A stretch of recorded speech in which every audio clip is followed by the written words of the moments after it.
shall deceive. We have come into the night, thunder and rage and war a night. We have come into the night, thunder and rage and war a night. We'll fight, Vikings, for Ragnarok. Bring her up for Ragnarok, bring her up for Ragnarok, bring her up for Ragnarok. Welcome to Valhalla.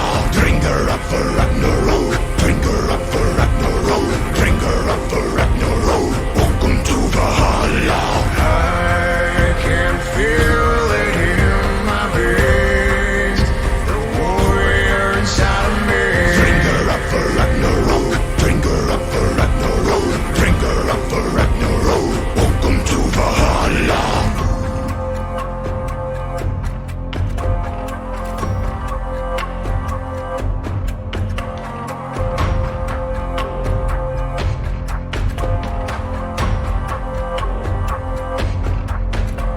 The sound of arms, fierce morality. Nightfall, the rain, and the silence leads. We have come into the night, thunder, rage, and war a night. We have come into the night, thunder, rage, and war a night. We'll fight, Vikings, for Ragnarok. Sail wall. Bring her up for Ragnarok, bring her up for Ragnarok, bring her up for Ragnarok. Welcome to Valhalla. Bring her up for Ragnarok, bring her up for Ragnarok, bring her up for Ragnarok. Welcome to Valhalla. I can feel it in my veins, the warrior inside of me. Bring her up for Ragnarok, bring her up for Ragnarok, bring her up for Ragnarok. Welcome to Valhalla.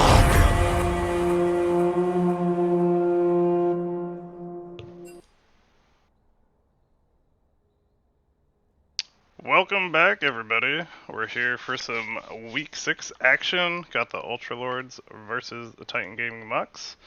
Joined once again by Mont Blanc and also joined by Malco. They'll be running the cast for us this time. How you guys doing? Malco the legend. I'm doing Pretty great. good, pretty good. I'm excited for this one. So as we were speaking on before the Oh introduction, no. we got a little something for these two teams. Mont, you wanna explain? No. Got him. Okay. All right, Um, so Both teams kind of emotionally driven, I would say. Very snowball heavy teams, I would say, in the mental department, so it's gonna be a battle for sure. and I want to ask, do the champions match these particular players? Are we looking for what are we looking for to watch out, especially with the picks and bans about to go into full effect right here? Speaking of picks and bans, we're starting up Game 1 draft. Well, let's go. They're flying in. Looks like Ultra Lords is definitely targeting that bottom lane, and Titan Gaming Mox a little more spread across the board. Banning Kuro's Kaisa and Kazuto's Rise and Cassiopeia. Two really good late game scalers. What's up, Oh, Assault? man. Also, check out the prediction. You got 5 minutes to pick who wins game number 1.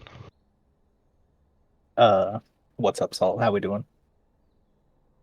But Ultra Lords locking in the Trist flex pick, at least I believe it's a flex pick, very quickly. What do we think about that, Malco?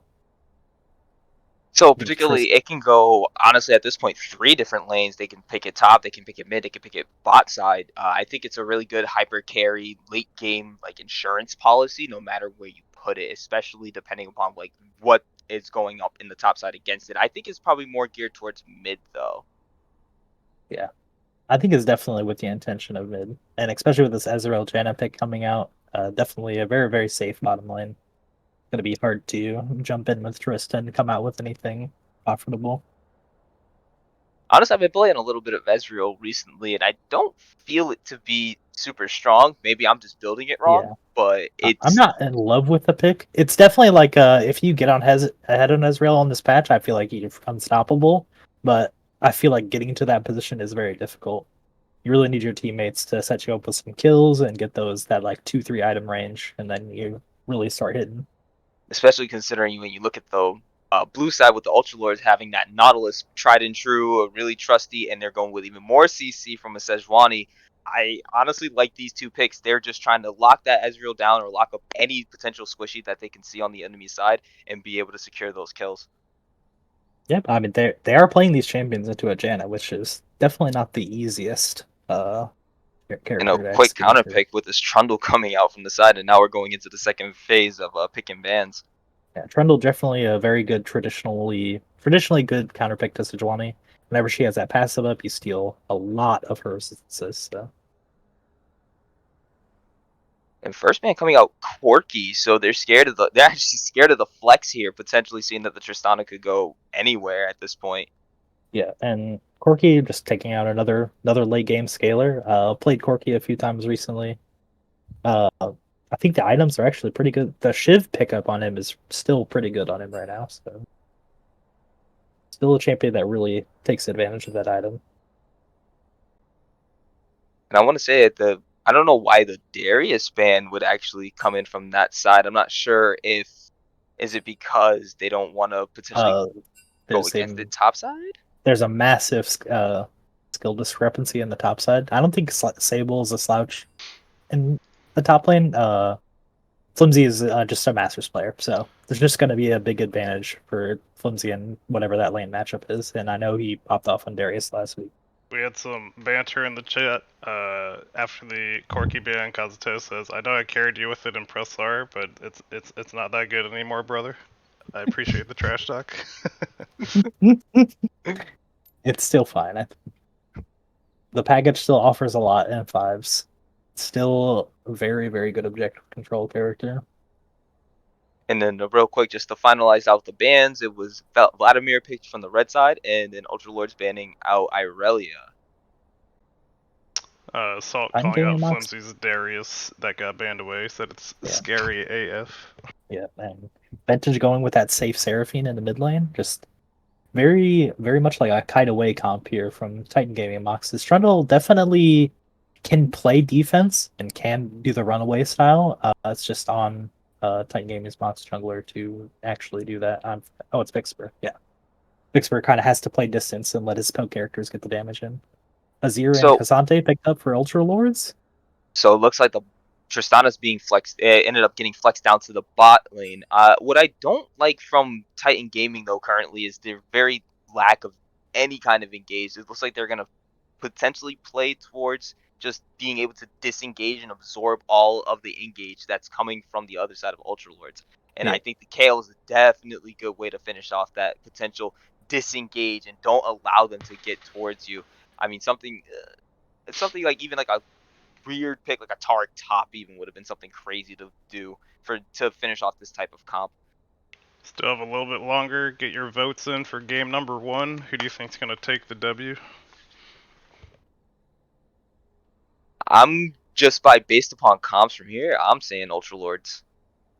Yeah, I think Ultra Lords comp is definitely way easier to execute.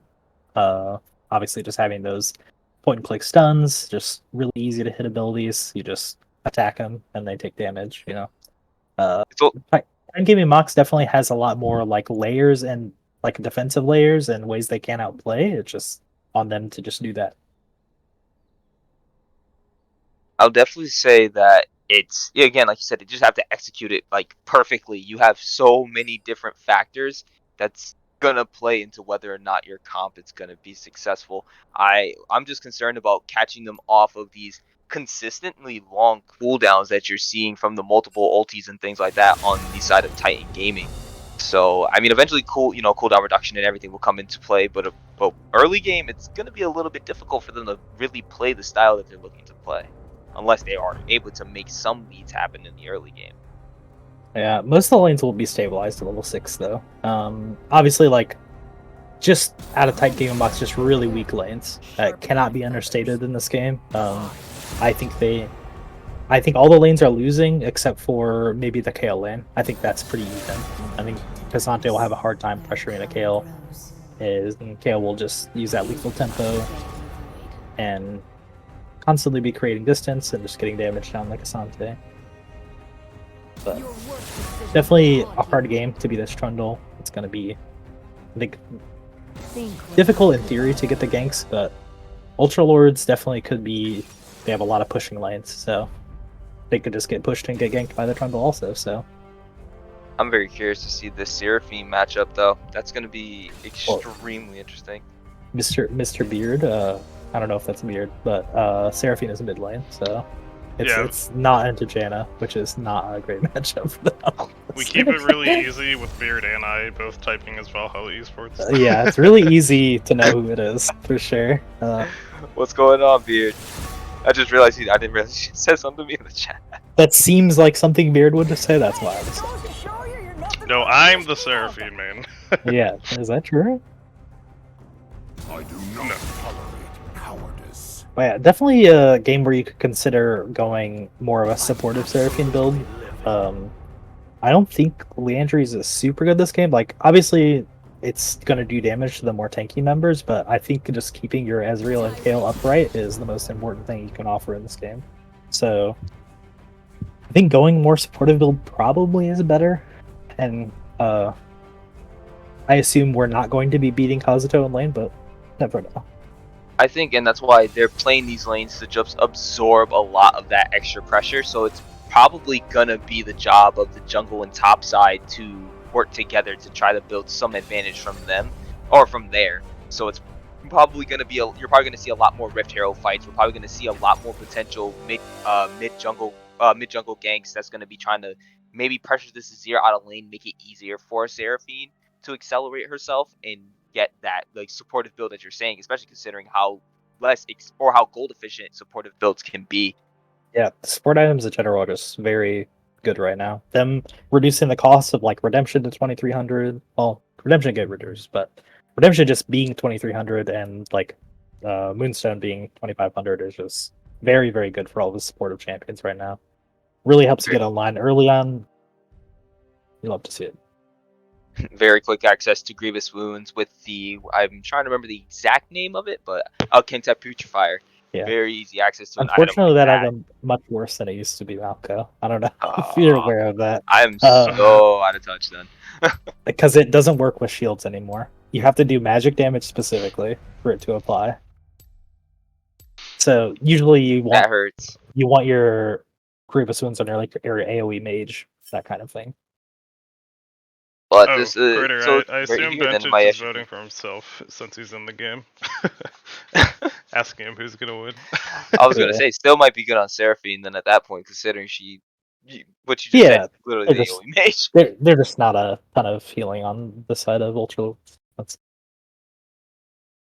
I'm very concerned. I just want to make sure. I'm hoping that this bot lane from the side of Titan Gaming will be able to not really give too much to this Tristana, especially like basically once she hits level 7 to 9, the turrets are gonna start busting down. Yeah, for sure. Definitely, I think Ajana is a good pick to Nautilus on the one condition that you do tornado when he hooks every time. Because the Nautilus should never be able to get the follow-up route because he will always get knocked up away from you. Or whatever. He should never be able to get into melee. Janna gotta be clean. Yep. If you play it well, it's a really good matchup, but if you mess up, you die. Just be good. Yeah. And the Seraphine is going to be tough because once Azir is 6, I think Seraphine's that threat of dying like anytime she's within Azir's range, because I know Kazuto can do the shuffle and you will be able to just throw her back into the Stwani if she's there, that kind of thing. So whenever the Seraphine slash down, she's probably kind of a free kill for the mid lane. So it looks like the points that we're looking into is just going to be probably one of the first ganks, if not probably maybe 3 minutes into the game, once everyone hits 6, and just kind of look at like the first major fights, depending on what side of the map they decide to do that on. I'm Honestly, I'm still gonna give it to the Ultra Lords. I'm not sure if anybody else has changed now that we've kind of examined the comps a little bit. I think yeah, I'll in Ultra Lords because the odds are really good. So Just from the sake of payout how very easy big. it is, you know. Yeah, sometimes you just Yeah. go for the payout. Yeah. Yeah. It was like 3-1 or whatever, you know? But it's whatever. But we're pulling for the Ultra Lords. I believe in them. Everyone bid on Tight Gaming Mox, so Do you guys think there'll be any invades in this game number 1? I definitely don't think Titan Gaming Mox wants to inject any amount of randomness in the game. I I definitely feel like believe Ultra they're gonna Lords are gonna want to yeah. try something at least, though. Maybe even get some deep vision into one side of the jungle, even if they Yeah. don't think they like necessarily will be able to get a pick on someone early game like that. Even just like getting a flash out of Titan Gaming Mox would be really big for the early game. It's definitely it makes it so you get to make one less mistake in your lane, which sometimes that's all you need. And then you get to punish mistakes significantly more. Yep. Yep. And now we're getting right into game. Oh, I All love right, that. Azir skin. Malka. Who's? Oh no, the mastery. All right, I was gonna ask who was winning the skin game. Who has the better skins? Which team? Oh, skins.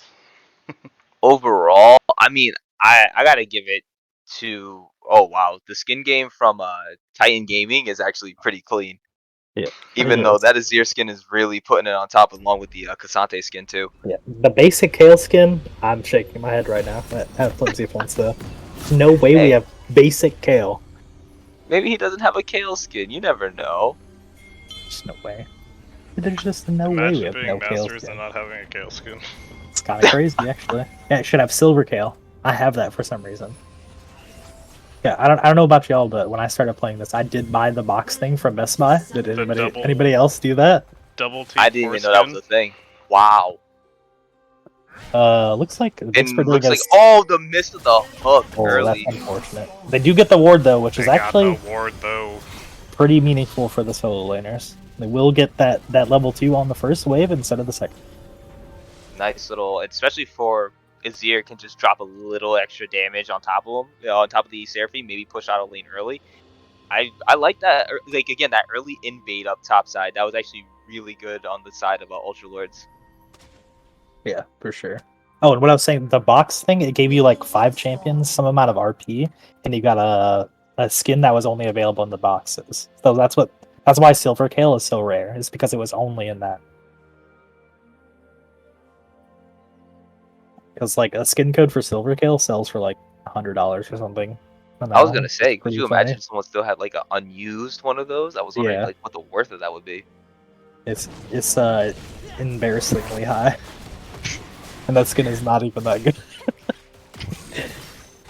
And just to point out here, it looks like that Titan Game was actually able to get a ward on the red side, so they're gonna at least have that little bit of information since they knew the invade happening up top side.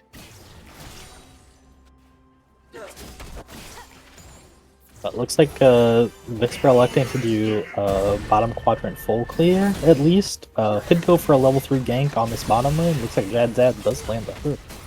And the hook is getting a lot of damage down from the Tristana, nearly able to get the Ezreal out of here. While down to 1/4 of his health left, he's definitely going to have to pop those pots immediately here. Good thing he went longsword 3 pots instead of just going like Dorings or something else. Let's see if Jad's dad can become the Ezreal's dad also.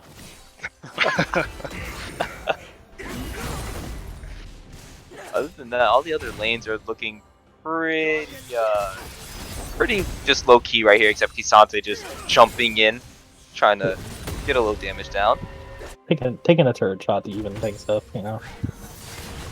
And another hook landed. Tristana going in on the level 2, but I don't think it's gonna be enough, especially with that glacial good tornado coming in from Trinity. Yeah, the trade back on the Nautilus is big, and Jadstad is out of regen in this lane, so I think he's going to be stuck at this health level. And a quick gank coming up from top side, And it's looking like Kasante is getting into a little fight over here with Sejuani, and it's a 2v2. Trundle, are you going to be able to get away from the Sejuani? No, he is not. Burning away, ticking away. Kasante's able to jump in, and first blood going over to Sejuani. Kasante trying to get away while Kale jumps up to the turret. Kale jumping on the turret and now taking on the turret shot. Double kill going over to the side of Ultra Lords. Alright, had a little bit of a freeze up there on my screen. Yeah, I saw it Yeah, also. it was You on did a my great end. job. I'm not entirely sure why. Just Flame Hailstrom. Junk PC. Throw it out. Flame! I actually like the fact that that just happened out of nowhere there. And thank you, Directed Camera, for actually staying on the fight this time. Actually, it stayed there Great because job, I hit the yeah. edge, so I had to follow it myself. Okay, actual insane observer Hailstrom. I'm already better than LCS. And a little fight looking like it's going down here, and that charge ended up missing, but I guess Sejuani is not afraid of this Trundle at all. Gonna keep going in. His Vintage just trying to rotate over to help his jungler. I don't think it's gonna really do anything, so now they're gonna be able to push Trundle back into his own jungle and secure that crab for themselves. Now, this is kind of sad for Trundle there too, because he did have an item advantage from the Sejuani, but unfortunately mid lane a little slow to rotate. Yeah, I think it's with the way that, like, I don't know if it's like the way Vintage thinks, like he sees that the laner's going, so it's like, hey, like, you know, they're missing, like, let me just push this wave out and then try to rotate over.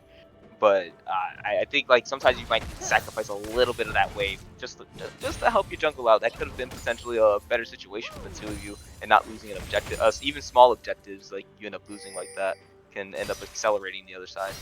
League is definitely a game of small advantages, so at least in the early game, it's all about small advantages. Especially with a team that needs to not have their, and like with Titan Gaming being a team right now that does not want Ultra Lords to actually accelerate further into this like early game at all. They definitely don't want an accelerated game. And Tristana just going in brave, like just pure bravery engaging into the Ezreal. I'm actually surprised they did that. Like, was it just out of sync? Like, oh, even though you missed the hook, I'm just gonna do it. Was it to scare them off? I'm not sure, but that was a lot of health just to take for no reason. I think, yeah, Ezreal's out of pots, so I think that's what she was playing off of. She just wanted to trade health aggressively with Ezreal because Ezreal's running out of health to stay in this lane. Let's be careful here because Sejuani's just waiting. I definitely they don't have any vision in there, so Sej could just wait for Ezreal to push up here. Some really hard kills, though. If they keep playing like this, we're losing a lot of time in the Sejuani. Yeah, they gotta do something. Yep, Sejuani's starting to recall here. They're not pushing up any further. Sejuani canceled. She's still staying. Sticking to their guns. She's still hanging out. They're pushing up a little bit forward. I think. Is Ezreal gonna make the mistake of pushing up forward? I'm not sure. Right now we got a little bit of a fight going up in the top lane, and Kale's actually getting a lot of damage down. They still have both flashes here on this bottom lane. This is just, unfortunately, not the play. Yeah, they wasted way too much time in the bot side at this point, especially with the Ezreal heal bot to be up probably 3, 2, 1. Yeah, both sums back up.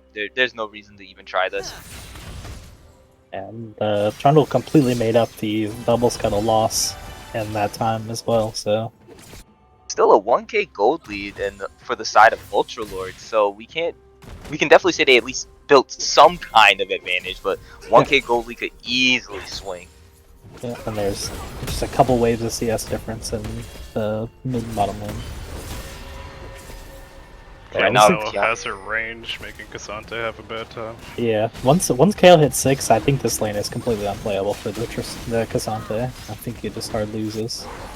At that point, I think would it be better for them to end up swapping the bot lane to go up there and try to like help push against the Kale to slow her down? Because she can't really go up against a double lane, and right now a big fight coming on, just ganging up right on Trundle, and Trundle going down, giving a good kill over to Tristana. Perfect place you want that kill to go to. Good job over the side of Ultra Lords. Secret Agent Nautilus reporting for duty. Yeah. When is he not on? When is he not on duty? Nautilus is always watching, even when you think he's not. He's trying to hook you. Even when you're not playing League, Nautilus is just waiting. Always wanting to sink you into the depths. Yeah. Nautilus was actually why that sub imploded near the Titanic. Oh, it was actually Nautilus the whole time? Oh, yeah, they're just looking in the wrong place, yeah.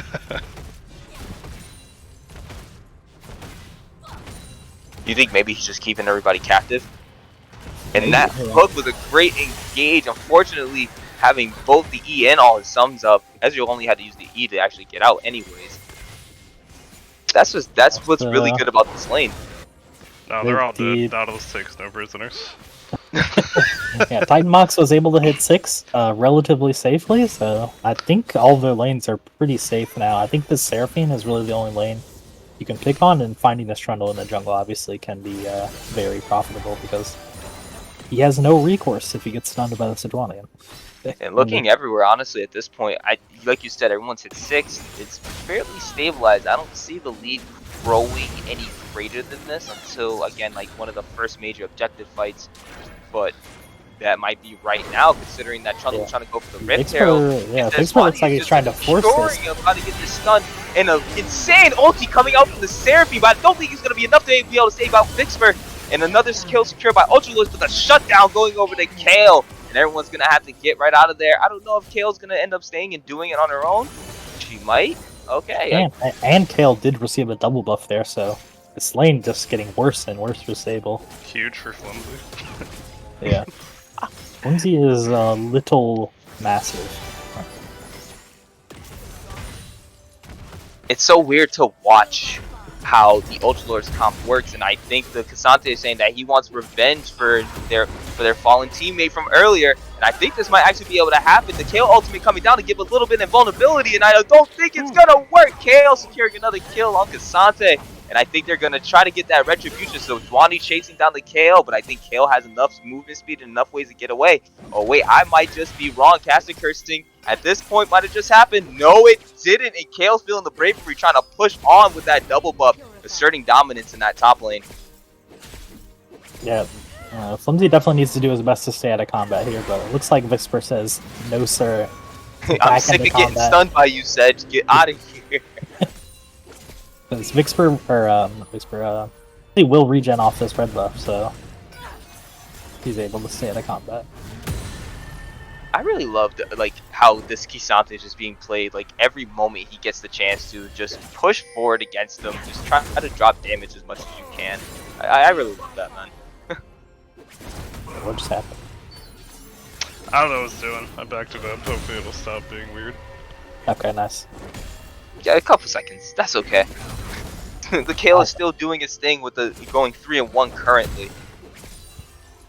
And I think there comes the repeat gank. I don't think Kale can get away from this one. Never mind. Once again, I think I'm wrong. Vixper's here on the backside. But I don't think Vixper wants to be right there. Actually, never mind. Kisante is going to end up taking a lot of damage, chasing him down. And Trundle's going to secure the kill on Vixper. But I think this is going to be the final ends here for the Kale. Kale getting shut down by Sejuani, but there's no way Sejuani can actually fight 1v1 on a Trundle. Double kill going over to the side of the Titan game to this Trundle. Once they hit 6. Yeah, Trundle's able to get the wave clear and buff transfer complete. Trundle loves alone time with towers. Yeah. Watch as the plates melt away. Like you literally said, like once the lanes all hit 6, the swing of the game is actually going to completely change. Tristana's still doing her thing down in the bot lane, just pushing that lane out and trying to do as much as There's the sweep on the bench. And oh my god, the CC chain with the sick ulti coming from the Seraphine, but it's not going to be enough, and Kazuto being able to secure that kill on advantage. That's what's I'm a prophet, see? We predict the entire game from draft? Wow. Vintage actually signed up to join the bounce house. Oh, okay. Yeah. You're not gonna unwittingly want to do that. And once again, the gold lead has not grown anything above a 1k gold lead this entire game. Ultralord's still holding on to that lead like firmly, but it's still not, they're not really doing much else, and I think they're about to lose it here because this Kale is really wanting this tower. This actually should be the first tower secured if I'm not mistaken. It should be. The Rift only does a plate and a half now, so it's gonna need auto the turret, but it does take it down. But in trade, they're trying to end up taking this dragon for themselves, which they're going to end up doing. But I think that's a fair trade from the side of Titan Game being able to get that top lane pushed out, especially with Kale having this advantage over Cassante currently. And I think they're going to be able to get one more charge before it actually dies. But Trundle just caught out in the middle of nowhere. And unfortunately, it's going to end at his death. And I think it's also going to be the same for Azir too, especially getting caught up by the Seraphine. And if that tornado had just hit, unfortunately, you're still going to get slowed down. There's no shuffle that could possibly save you. Now, the Emperor goes down and has been slain. Go back to your tomb, Azir. Another kill going over to Titan Gaming. Vixper found his F key and pressed it on Kazuto's head. Really unlucky for us.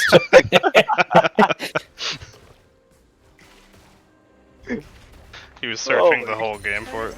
Yeah, we found it. It was the keycap was missing. He was cleaning his keyboard earlier, and he just happened to find the cap. He can actually use it. He can use the function now. Yeah, it's huge actually. Looks like Azir opting for the Leandries, which is I think a little strange into all these squishy champions. I think the Ludens might pay off better just for the being able to one-shot somebody with the sweep, but definitely more damage from like a safe range, and the CDR is definitely welcome on Azir for sure. So also shout out to Vixper, who last week was in a car accident, so glad to see he's feeling better. what a hero! Yeah, that's kind of crazy, but yeah, glad he's feeling better. Claps to him. Claps to him. The Seraphine mid is a hack? I don't know about that. Very, very abusable hack for sure. Maybe you're a hack, dude. Okay, true. Actually, Deity is a hack. That one is for sure. You see those Kanye games, man? And another shuffle coming in from Azir, very clean, and unfortunately, I don't think Seraphine's going to be able to get away from this one. Ulti use, everything else used, and that healing and shielding is just so OP from this team. And the Vixper's going in with no fear, jumping in onto the Nautilus being able to pin him down, and Cassante coming in from behind, going in against this Kale with some absolute revenge. The Kale ultimate coming down, dishing down some damage. And unfortunately, Jad's dad's gonna go down, and it's actually gonna end, and they're still gonna keep going. Vixper also going down. Big shutdown going over to Cassante. Yeah, huge. He went from Chad's dad back to his original name because it unfortunately didn't work out for him. I'm sorry. Was mindless or okay? Sorry, never mind. But anyway, Flimsy Defense chasing a little too far there for sure. We're not. I don't think we're in 1v4 territory yet. We were level 11, which was an insane power spike to have for that fight, but unfortunately did not have the backup of those teammates. I'm actually very curious, like, who's gonna be the first like hyperscale to actually like reach their point? Is it gonna be the Tristana, or is it gonna end up being this Kale? Because again, this Kale has generated such an advantage from the top side, and how much like push that she's just been able to do. Cassante can't really 1v1 her unless like he just has some serious luck with it. Yeah, and I think the Kale's immunity is going to be a little too much for the Tristana to handle. Because if she tries to man up on the Kale at any point, Kale can just press the R button and everything she does doesn't matter. So. And they're doing the smart thing. They know that she's level 11. Try to push her out the lane. Go ahead and secure that top turret. And right now, I guess Tristana's going to try to secure this mid turret in Ezreal's face, considering she just has that type of pushing power.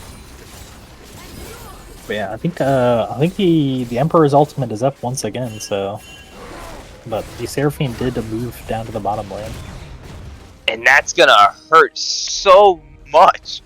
But looks like Arma's actually able to live that one. Not enough damage coming up from Tristana just yet.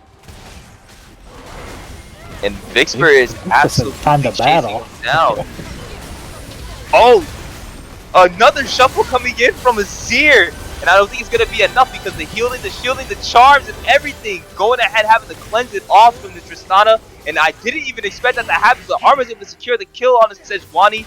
Kazuto's going to have to get out of there by having to use the Emperor Shuffle, but I guess he's going to be able to try to take somebody out. Kasante trying to be reinforced, forcing them to disengage, and they're pushing back into their turret. I'm surprised the mid turret hasn't fallen. Vixper is just going into complete engages, and I guess the support is saying that he's going to have to get these kills himself, but it's not going to be enough. Azir jumping in the Ignite, getting that last tick off on the Vixper to secure the kill over to Nautilus. And that was so unfortunate on that shuffle. I think it was the Seraphine didn't get pushed back because the Sejuani charged after the shuffle started, so he just kind of got bounced around in the same place. Yeah, it was on the Trundle, but yeah, I was gonna call that out. It was Sejuani's really charge unfortunate. actually saved him.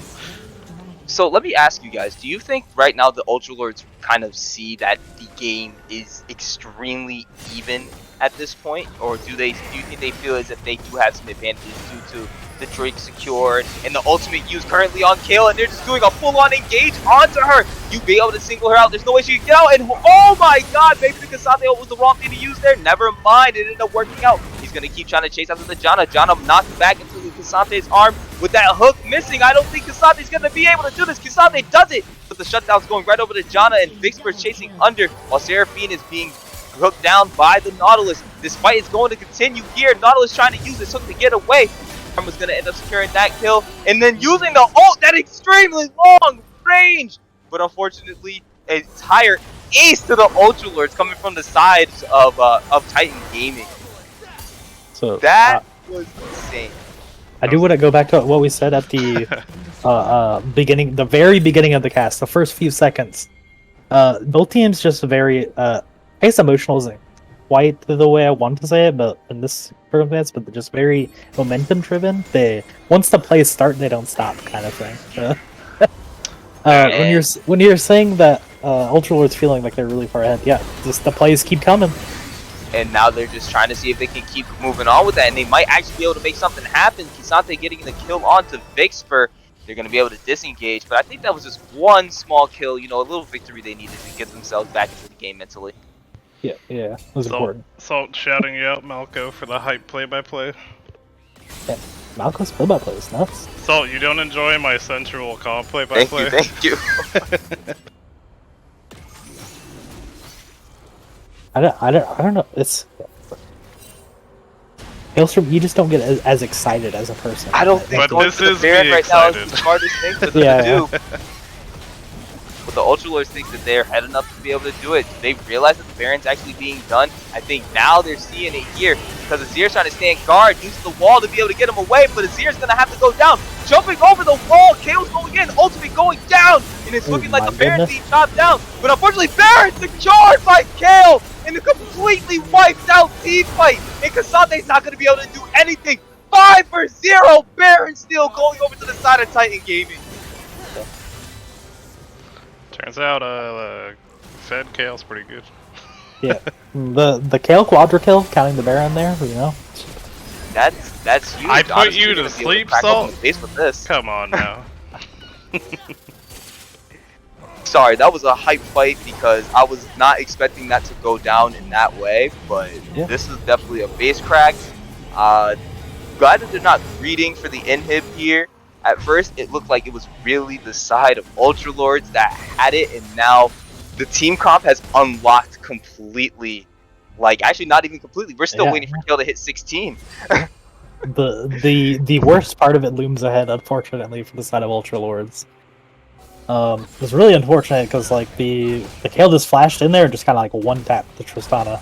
We just auto eat her and she died. So was a little unfortunate for the side of Ultralords to fight from that positioning, and forcing those Barons a little early I think can be a little scary, especially like when your sole win condition was right around the corner. So I think a little bit of an aggressive Baron call maybe could have worked out, but unfortunately gets punished. And all of those potential skill shots missed. It's not going to be enough. The Janna ulti used to be able to disengage. You've seen it. The flashes, the ultimates, the Sejuani ult used. And right now it's looking like Kasante's stuck in the middle of a 2v1. Trundle's trying to be able to make it so that he can't escape, but he's able to go right back into his base. Oh man, there's the boom where you start to see the even the small mechanical mistakes. There's the boom. Yeah. I definitely feel the love from you, Salt. Ezreal getting into a very aggressive position, but the reinforcements are not here to punish, unfortunately. And considering the fact that Ezreal's just an extremely safe champion, it's really hard for them to be able to really do anything here. And I guess he's going either Grudge or next item. I'm not entirely sure, but I think Grudge is. I think you're right. Grudge is the normal third item, but you shall see what he chooses. But Could be looks like they're just gonna try to pick up this Drake, deny that soul. Could be the last Whisper item. That's Grudge. Oh, yeah. Yeah. And I think something that like I'm realizing that they're having extreme trouble with. There's actually so much poke from the side of Titan Gaming that like it forces you to try to like immediately engage without just being poked down considerably. And for what it is, seeing that this is the first time that they've actually developed the lead over on Titan Gaming, they've taken it substantially, being able to extend themselves 7k gold up when their entire time they kept the game equalized for about the first 20 minutes. It just seems that unless the Tristana and the Azir unlock completely in their items, which at this point is probably going to have to be them getting to 3 items before that really happens, we're going to potentially see the end of this game coming up very, very soon. Yeah, because a lot of the pressure of this game is on the Nautilus and the Sejuani, because they're always the one that they have to find the fight first. Because like you were saying, if they are in that poke position where they're just allowed to get shot a bunch before the fight even starts, they're already starting the fight off in a losing position. So it's really the pressure is on this Nautilus and Sejuani to find that engage first. But it looks like the Nautilus is getting engaged on. And that attack speed coming out from Vixper in particular, unfortunately he's getting pincered on, and I love the way this says this Hirubi uses the ultimate, but Kazutos is in there with the wall to try to separate the team and shut down all the Vinces. They're trying to really turn this game around, because then Vixper is also going to fall straight down to the hands of the Sejuani, while coming from behind is actually going to be this Kale. I don't know if it's going to be enough, because Kurl's going to be able to get the kill on the Tristana. It's going to be only 3-2 who are going to be able to actually fight against this. And even though Kale is able to actually take one with them, it's 4-1 that's end up getting lost on the side of Ultralords. Ultralords finally showing some life again once they actually saw the game was going to potentially be out of their hands. Yeah, it was unfortunate. Unfortunately, they took like a 2v5 into a 3v5, so it's not what you're gonna want. Not much else they can really do. They can only, at this point, just there's not much else other to set up for other than maybe the Baron. But yeah, that is one of the what is it? I don't know. Whatever. The upsides that I don't think Titan Gaming Mock's gonna lose much off of losing that fight. So nope, they still command the gold lead currently right now at about 4k. So they're not too worried. They understand that they made some mistakes there. I'm sure they do. Next time they won't get caught in the same way twice. Hopefully. Yeah, and if I'm Flume's defense, I'm pinging my level 15 and saying get away from the mid lane. let me hit the 16, but we need me to hit this so we can win. And I think that's what the rest of the team is thinking at this point too. Like, just get Kale to unlock, Super Saiyan 3, and then we should be good, right? I mean, is it really Super Saiyan 3 though? I don't think Kale 16 is Super Saiyan 3. It's more like Super Saiyan God or whatever. Yeah, you're right. But if it's really a Super Saiyan God, it's got to prove it here, because honestly, 1 or 2 more team fights could prove to be the end, especially how late the game is starting to get into. We're sitting at 26 minutes currently. Yeah, and a lot of the Ultra Lords momentum has been stymied here, so gonna have to find these team fights. Kind of Kazuto to get Zolmorn poked down a little bit. Friendly fire. Good guy, Kazuto. I do like the Shadow Flame second from the Azir, just trying to get that extra magic penetration now that knowing that they have the extra cooldown from Leandri's. Just trying to really put that's the only poke that I really see from the side of Ultralord, so they have really no choice but to utilize his Seer's Poke to try to get as much damage down before they fully engage. Yeah, unfortunately, Leandri's and Shadowflame not the most synergy, but we'll let him slide. I definitely think Ludens might have been better this game specifically, but especially if we were planning on going Shadowflame immediately afterward. Maybe he knows some top secret tech that we don't know just yet. You know, we've just go the Magic Pen Tribal build.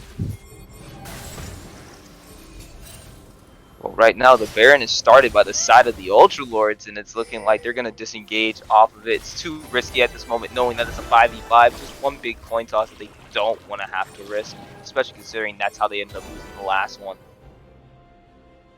And I think right now they're saying, Titan Gaming is saying, nope, yep, they're off of it. We're gonna end up taking it. They can't fight us. They really believe they can do this. So the Baron is started. And it's already down to half health. They are shredding it, and it looks like they're just gonna train it for the soul. Smart move on the side of Ultra Lords. They know they can't take this Baron. They might as well utilize the damage that they have to take this dragon really quickly, secure that soul. Ezreal's ultimate just a little bit too early to even have a chance to test this. And so now the soul going over the recalls are slow here. This inhib's gonna be down. Yeah, they unfortunately might have made a big mistake going for that objective, because now the base is definitely gonna at least get cracked in with that inhibitor going down. I don't know if they're gonna end up rotating lanes or they're gonna keep trying to push this out. In fact, they're just gonna completely disengage now that they know that they have to get away from here. And it says Wani going in, and that nice hook landing on top of Ventage, and Ventage is gonna go down to Kuro. And it's looking like the fight that's breaking out, because unfortunately Jazz Dad's gonna go down 16. over the Victor. Getting out of here, and it's looking like level 16 Kale is gonna show what it can really do, because of the fact that everybody is going down. Armor's still alive, Kale's still alive, trying to get out, and it's actually gonna be going down to Cassante, while barely alive with, nope, never mind. I'm speaking way too soon, because of the fact that literally 3 for 4 over to the side of Arma. 2 Baron buffs still alive. I don't know if Cassante can actually defend this on their own between the poke of both Janna and Ezreal. Yeah, bot lane versus top lane. What's stronger? What do you think? Right now, it's looking like top lane's trying to assert some dominance and show why the tanks are better than the 80 carries. And it's looking like they might be able to get a double kill here on the Cassante, because of the fact that, look at the shutdown going to the wrong person because of Nautilus taking the kill from Cassante. That's a real lethal play right there. Yeah. He did whatever it took to make sure. So you know what? Let me just get the kill as long as they don't take our Nexus. Yeah, that's gonna be gold well spent. You already know. Tanky Nautilus. Just give it to the tankier Nautilus. That's all you gotta do. Just have him be there. So yeah, what up, Hobbit? Feels ADC. Are you sure it's Feels ADC, or did the Ezreal just stand and hit the turret and not move when the Cassante walked forward?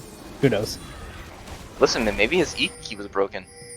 He can just click backwards with his right click ability. I don't know. Maybe the right click just stopped working for. Maybe he disconnected. Who knows? It could have been a split. Actually true. Actually true. Chad's dad unbelievable. Yeah, I think he should rename it Chad's dad, actually, because that was a Chad move. True. No. Start giving him that nickname from now on. Yeah. That's gonna be easier to call him. Well, it's like we know Nautilus took out the sub. He loves shutdowns. That billionaire was worth a lot. Yeah. My God. So, an IRL shutdown, by the way. Uh-huh. Yikes. Oh, yeah. That is a lot. But... hot takes from Maelstrom here. Hot takes. Right now it's just and I guess because we're talking so like. Actually, now that you said that, because you said the lethal thing, I remember because I had lethal as a previous support back in Press R, and that's really the and lethal he always thing. took all the kills. He's still up to his old trick. Don't you worry about that. Like we were saying, some things never change, you know? It's real poke. No, His you actual gotta love thing. it. Yeah. And right now, not too much is happening on the map. It looks like it's just a bunch of setup. I mean, the only real objective that's coming up, actually both happening at the same time, is going to be both Elder and Baron once again. But this game going to 36 minutes. Posito really needs to hit this Rabadon's power spike before the next fight happens. Rabadon, he's been Snatchers. He's been sitting on these like rods forever. He really needs to hit the spike. It's like he needs like 200 gold. Yeah. That's why you gotta take that futures market, man. You can see those spikes faster. Because we're getting to the point now where the side of Titan Gaming is being able to full on siege. Yeah, I mean, their siege comp is quite good. Like I was saying, like I think their comp is very good. This Trundle is kind of a question mark for me, but Mixper's been able to make it work. So, and unfortunately, where Ultralords needed to win, they're not able to. And Sejuani is going to end up charging him, but flashing right back out again, not wanting that fight. And now they're actually going to full on engage. A great ultimate landed from that Seraphine, leading to a kill on a girl. And this might actually lead to the end of the game. Great Maelstrom coming in to lead to a little bit of healing and a little bit disengaging. But unfortunately, I don't think it's going to end up doing it because literally Kazuto is trying to save this game with a double kill, triple kill, quadra kill. Are we going to actually see a Penta here today? I'm not entirely sure because Arma's not willing to give it to it. He said, you're going to have to earn this Penta if you're going to come for me. And unfortunately, the turret's going to be destroyed. They're not going to give it over, but it's going to lead to an ace for the Ultralords. Yeah, what's this purple stuff on the screen?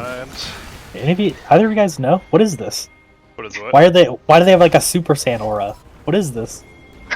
You know, they got an ace. That's what you get. Maybe, I don't know.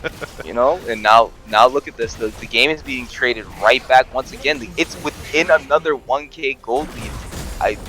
Okay, yeah, he couldn't have stayed to try to greed for that inhibitor. That would have been a really bad idea with the kill coming. The goons were running out from the base, but it God. does look like it's going to be a little bit of Elder Gaming. Elder Dragon Gaming. These fights are the game has been so even up until, you know, that one big spike that we saw from the side of Titan Gaming, and now you see it just clawing back over to the side of Ultralords. Ultralords are starting to hit the spikes that they need, and instead of going for the Nashers, it's looking like Azir is willing to go straight into the more magic penetration by going for that Void Staff next. And both of these are trying to clear for the fight, and the fight's officially started. Seraphine trying to land and landing a massive hail damage. Kills. And it's looking like the fight that Titan Gaming is going to be able to get this double kill. Ezreal also getting a kill over on the Nautilus and is being able to 3 for nothing. I think what they're going to try to do is either go for the Baron and then siege down the lane. No, they're actually just going to go straight down the mid lane and try to end it from here. No waves, though. No wave, but they have exposed Nexus. Open Nexus, yeah. I think this might completely be the end of the game unless Kazuto can. Yeah. Kazuto and big hero plays. Complete hero play here. It's the only thing. One turret left up by the Emperor being set up. Oh, no. Emperor's 5 views, and it doesn't matter because the wind's going over to Titan Gaming back. Oh my god, the instant leave game for both sides. Woo. Great. That was such a crazy game. Both teams almost threw, like both teams potentially threw in that game. Yeah, really close game. Big Poppy, flimsy fence coming through with a carry though. That honestly, that KO was the true winning factor. Like 40,000 damage. Jeez, Ezreal did some really good damage out there too, though. I gotta give some credit. Like there was. The team, the way they played their comps, it was, again, like, even though the harder to execute comp was on Titan Gaming, they really executed it very well. They were able to absorb the early game, and then they really pushed it, so then they just had the ability to end up winning it all. Really unfortunate at that Elder fight that Ultralords started it when Kazuto wasn't with them. Just made that fight really one-sided. Really unfortunate. I mean, saying if only they had to take down tower instead of being able to auto Nexus still. Yeah, the Zero Tower. Yeah, feels bad, man. Unfortunately, it's not a real tower. So now, Titan Gaming advanced to 4-3. 4-2. It's a best of 3 for the series. Oh, best of 3. Oh, yeah, nice. Yeah. It's best of 3s. None of that weird best of 2 stuff that we had. Oh, thank you. In Press R. Thank you, God.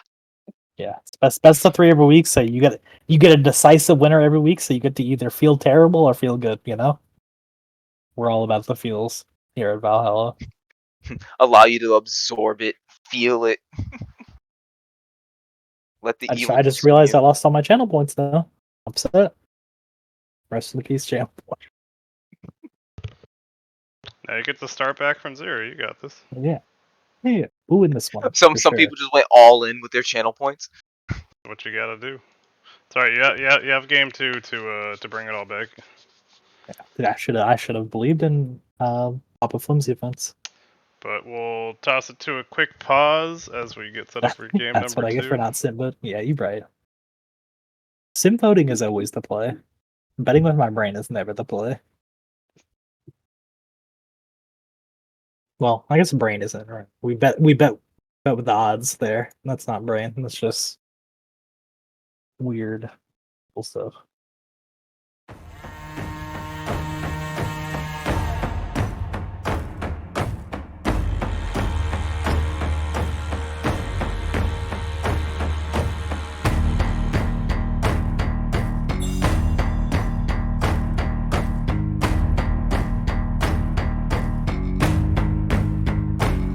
Let's go.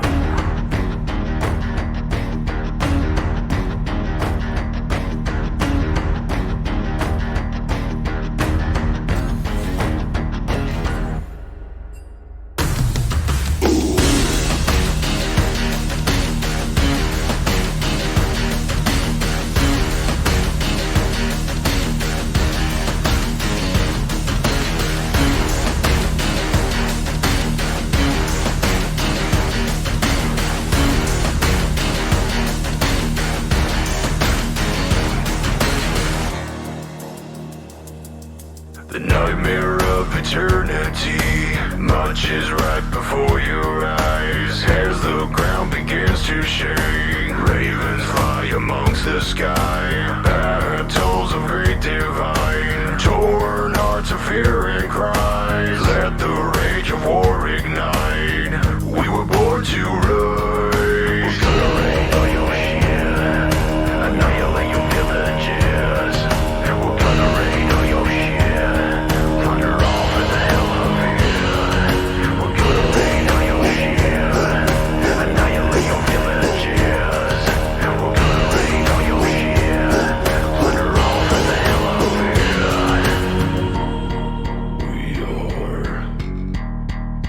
We are Vikings, warriors stand up fight. You're going down tonight. Berserker spirit of war. We are Vikings. We are Vikings. We are Vikings.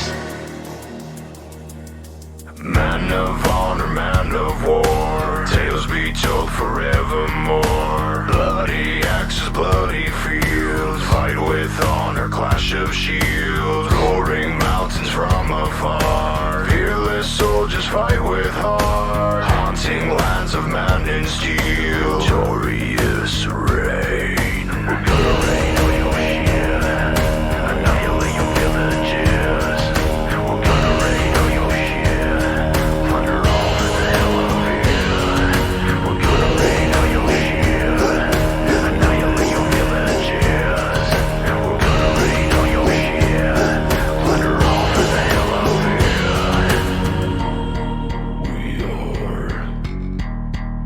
We are Vikings, warriors stand up fight. You're going down tonight. Berserker spirit of war.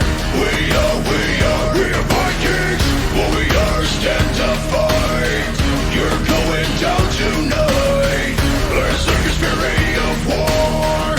We are Vikings. We are Vikings.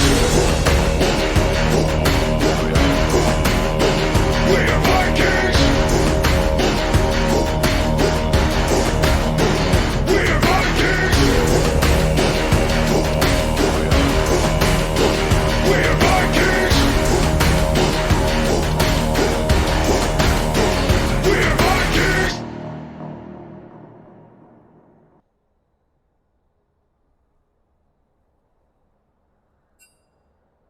Players were able to play those two champions, that would have at least like still scaled the same way. And we are But, like, back it would've from our at least- quick break.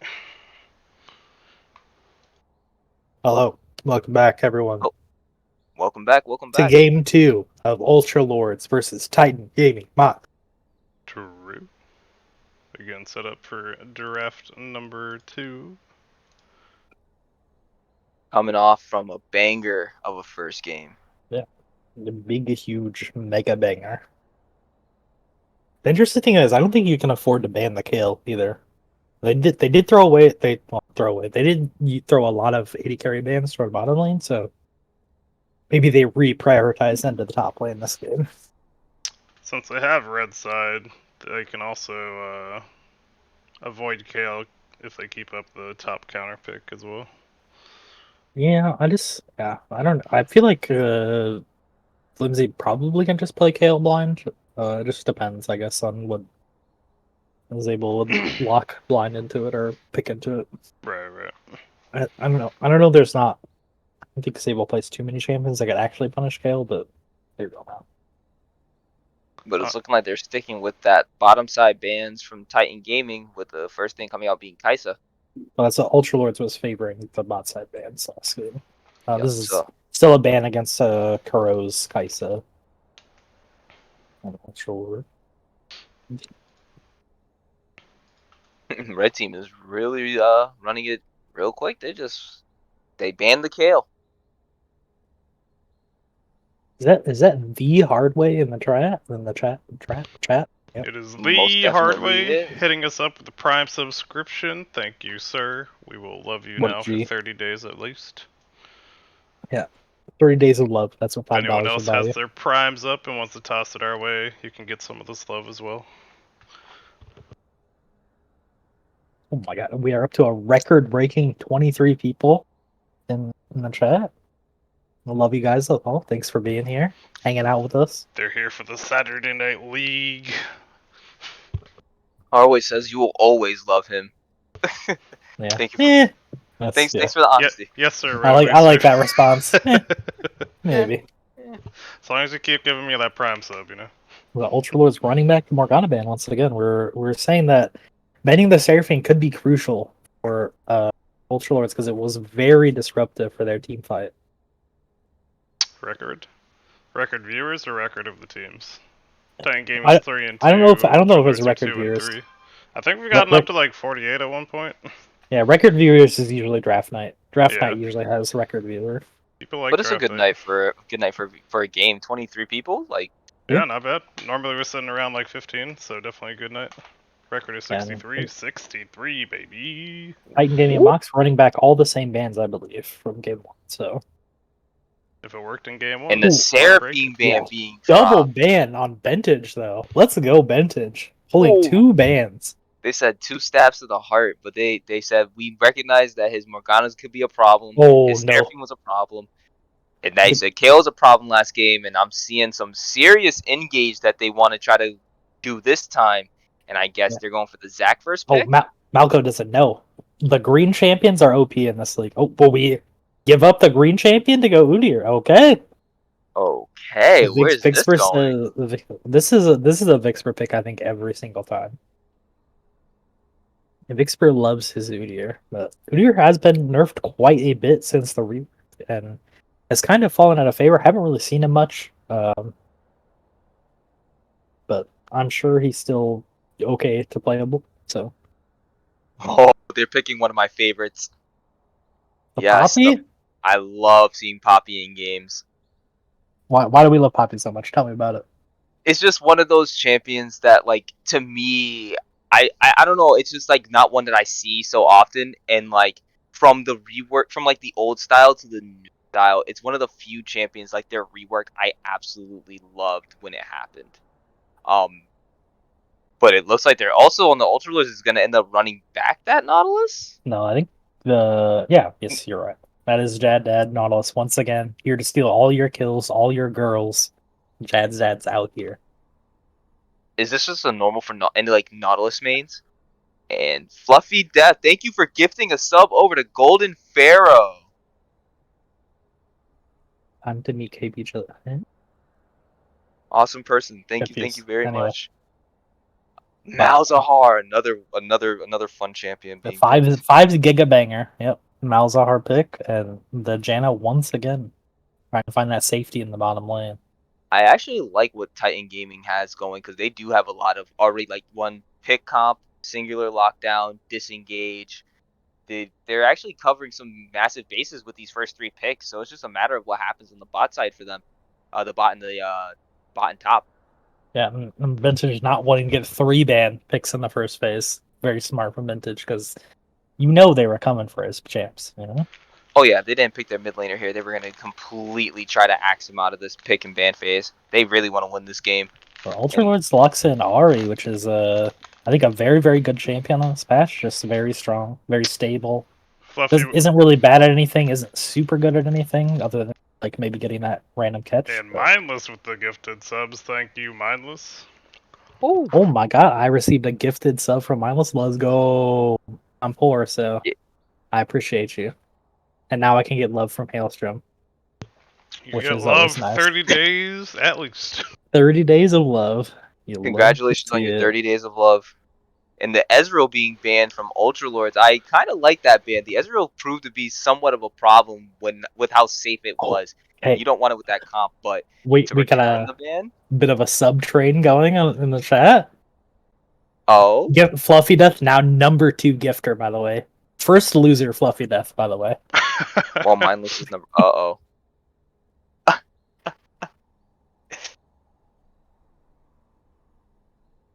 Oh, the Azir switched away to a Samira ban instead. Banning Samira. Not wanting to get that 1v9 carry, and they do not want to play against that Ezreal again, which kind of makes sense. And then for the final Arma, ban on... definitely very frustrating on that Ezreal. What were we saying? Sorry, Malcolm. No, I was just looking at the last 2 bans here, and I'm guessing Gnar, I'm not entirely sure why that would be banned. And then for Malphite, I can only imagine they just don't want to deal with the infinite potential engage that's unstoppable. So, yeah. The funny thing is, I think they banned Gnar because they wanted to pick Malphite. So, really interesting response there. Really smart response for Titan Mox Gaming. Because I know Flimsy played this exact matchup in last week, I believe. We just covered it on the Seer, that's fine now. He played a Gnar versus Malphite game and kind of hooped all over the Malphite. Ultra was lucky in the Xayah, which is Xayah Nautilus, pretty powerful bottom lane. I really do like how Riot managed to change those 2 champions, and then my main champion just got picked over there, Sivir. I like how they changed Xayah and Rakan, where they do work better separately, but like when you do bring them together, they're still a pretty strong combo to see. Yeah. The interesting thing is the Xayah Rakan. The big thing I think it brings, other than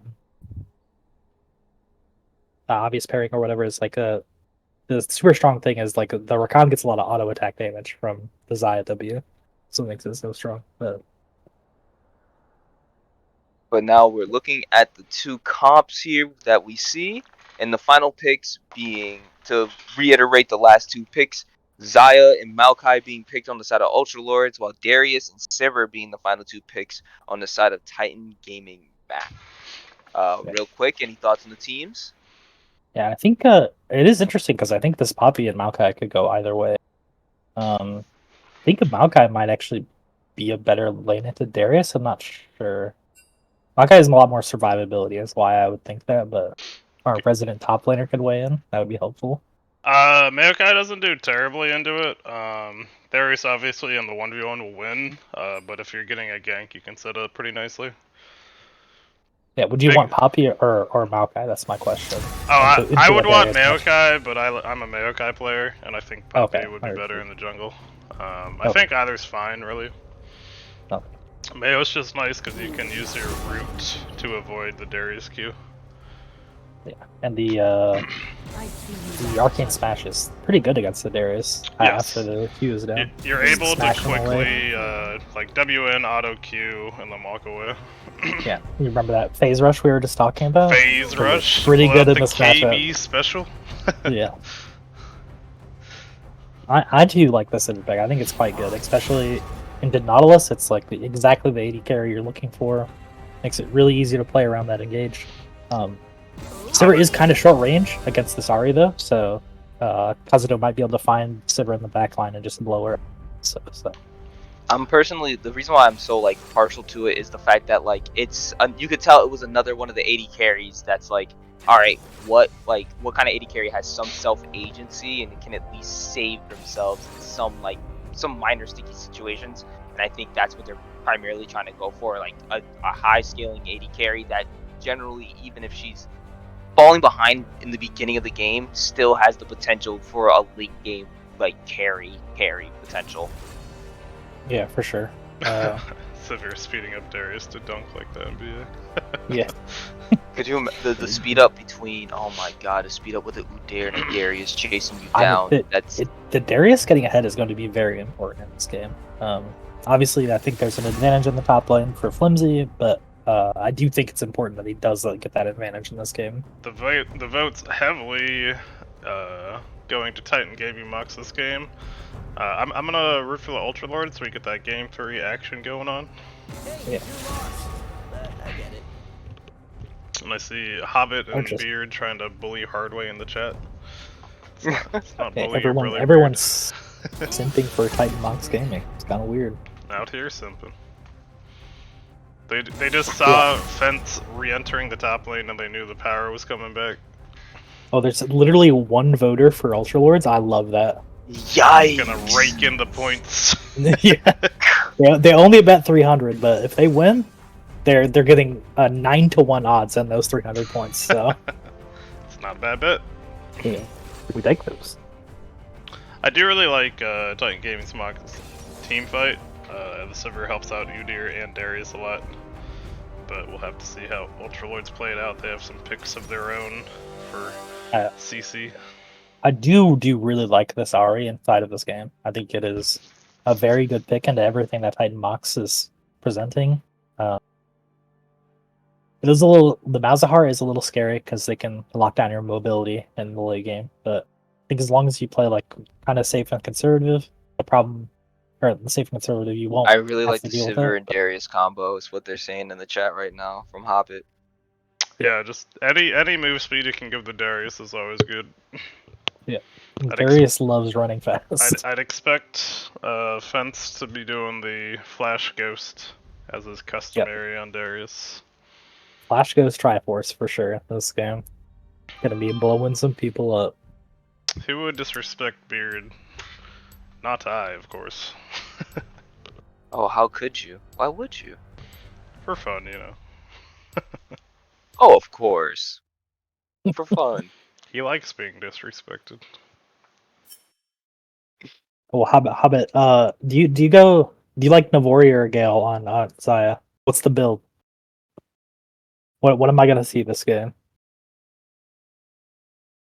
I'm honestly gonna say the way this game is looking, and especially considering again that you have a Darius and a Udyr chasing after you, even with the Xayah ultimate, the Gale Force is probably going to be absolutely necessary just for the safety.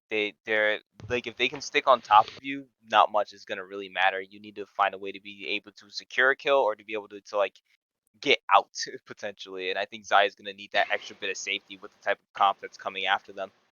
At the same time, if you buy Navori, you get to root them more often. So is Beard like Robert Baratheon? Self peel a lot more. Beard's like Robert Baratheon. That's more of the mechanical piece of it, though. How much more mechanical will you be able to get those feathers? Like, how fast can you really get those feathers down? So it depends on the person, you know. Yeah, Vixbor won game number 1. Hayden. Yep. Or yep. Titan Gaming. Titan Gaming Mox up 1-0. To Gum. Hailstrom hoping for a game 3. I'm hoping that Malco's voice can hold out for a game 3. But... Gotta get that game 3. Believe me, I got you. Alright, we waited a long time for this. Fluffy, quick, we see a couple more people who aren't subscribed yet. You have your gifting chance, so you can retake number 1. Yeah. And be or number if you 1 guys gifter. have your Prime subs up, we'd be happy to take them. We appreciate the support. Can promise at least 30 days of love. At least 30 days. 30 days of love. Hey! Thank you, Malco. Of course. Appreciate the support. There's my 30 days of love, guys. Got 30 days Okay. of love. I would have given you 30 days of love, even without a prime subs. Oh, True. why? Thank you. That warms my heart. I think we grew at Play least one love more no size one. today. I love everyone and no one. That's the real secret. Where's the vote? We did the vote. You missed it, Critter. Yeah, the vote was already up, unfortunately. I did it right after the draft ended. The spectator delay is long and sad, but here we are, hanging out with chat. That's what we're here for. A better question, Critter, is where is your prime sub? Come on now. Ooh, I don't think you, Saray. How do you say your name? I know who that is. I do not. Saray Caddy Abe Catty. in the second. I don't know who does. but Gale Anyway, can force aggressive I race don't as well. think I don't think Zaya wants to be the aggressor in this game. Ah, true. Too broke for prime. What Not about into that. your normal $5 sub? How about that one? I'm too broke. I'm too broke for prime. Oh no! no. You thinking any invades for game number 2? Maybe the Nautilus hook will land on this one. Yeah, If you it can. does, Okay, so if anybody's ever played against Vixper every game, I don't know if he's gonna watch this or not, but he runs to the jungle bush and wards literally every time, and then backs for Tree red shitty. trinket. That's fair. Literally every single time. Critter, So- just ask Fluffy to gift you a sub. Apparently he's got money to spend. We'll see if they have the read on Vixper's early ward once again. I'm so excited to see this. Let's go, guys. You guys ready for this game? Game 2 of Titan Gaming Max versus Ultra Lords. Yes, sir. It looks like they're running toward bot side this time. See, look, they're pinging. They're for pinging the another ward. hook. Yep, there he goes. Vixper's running toward the bush. Oh, Alright, it They're freezes gonna again. end up playing. Don't worry, we got this. Let me just bump it back immediately, so hopefully it doesn't Oh, fuck okay. up. I'm tilted. But yeah. Runs toward the ward. Ward. Bush warded. Look at it. Okay, he called his team over this time to cover his back. True. Yeah, they were scared for the same thing happening twice, but this Yeah. time instead a full-on 5-team invade on both sides. I'm wondering who's gonna end up trying to take down the advantage. Already warded up on that top red side jungle though, so smart move by blue side. Secret Agent Nautilus looking for action once again. It depends how patient the Ultra Lords are. If they stayed, oh, they could have stayed right there potentially. There was no vision anywhere from the side of Titan Gaming. Or from Titan Gaming. So like, everyone ran top, so kind of makes sense. But Titan Gaming was That's- so afraid of the invade top side, they avoided the bot side invade. I was Yep. so excited for some crazy early action. Oh man. it's nobody unfortunate. left a ward behind either. That's actually kind of crazy. But apparently they want those wards for lane. Yep. So right now, all the more information basically is being given to Titan Gaming right now. So they're already kind of winning that part of the game so far. One minor advantage for them. Good job. All good. All right. So what do we think about the Maokai skin? I forgot to talk about the skin game. This game was kind of unlucky, but forgot. So Bizahar versus Arcade Ari. I think Interesting. Bizahar easily wins that for sure. Oh yeah. I'm not allowed to speak about bot lane because I'm impartial. But how can you deny the Darius skin at all? Yeah. God King Darius for sure.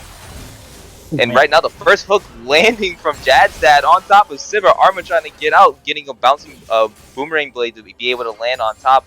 And able to get out without having to use any sums. Just realized that the Sivir's actually running the ghost instead of the heal here. So not as much protection while 1v1's going up the top Oh, side. no. 5 full stacks stacked up on the Maokai. Maokai having to flash out. Oh, he hit a okay. minion. Oh, barely W the missing minion. it there. Feels good about it. I'm sure he feels good about it. That's the kind of play you can expect He said in you won't- Masters League. That's the flimsy fence I'm out here for, you know? I do really like that Nautilus skin. And It's very Ari getting so much damage down onto Vintage. Vintage might be forced out of lane here. Yeah. Unless he can end up staying, but he has no more pots, so I think he'd be better off from the back. good. Masters player, by the way, indeed. I've turned into a bit of a mid lane enjoyer recently, so this I know this mid matchup is very Ari favored.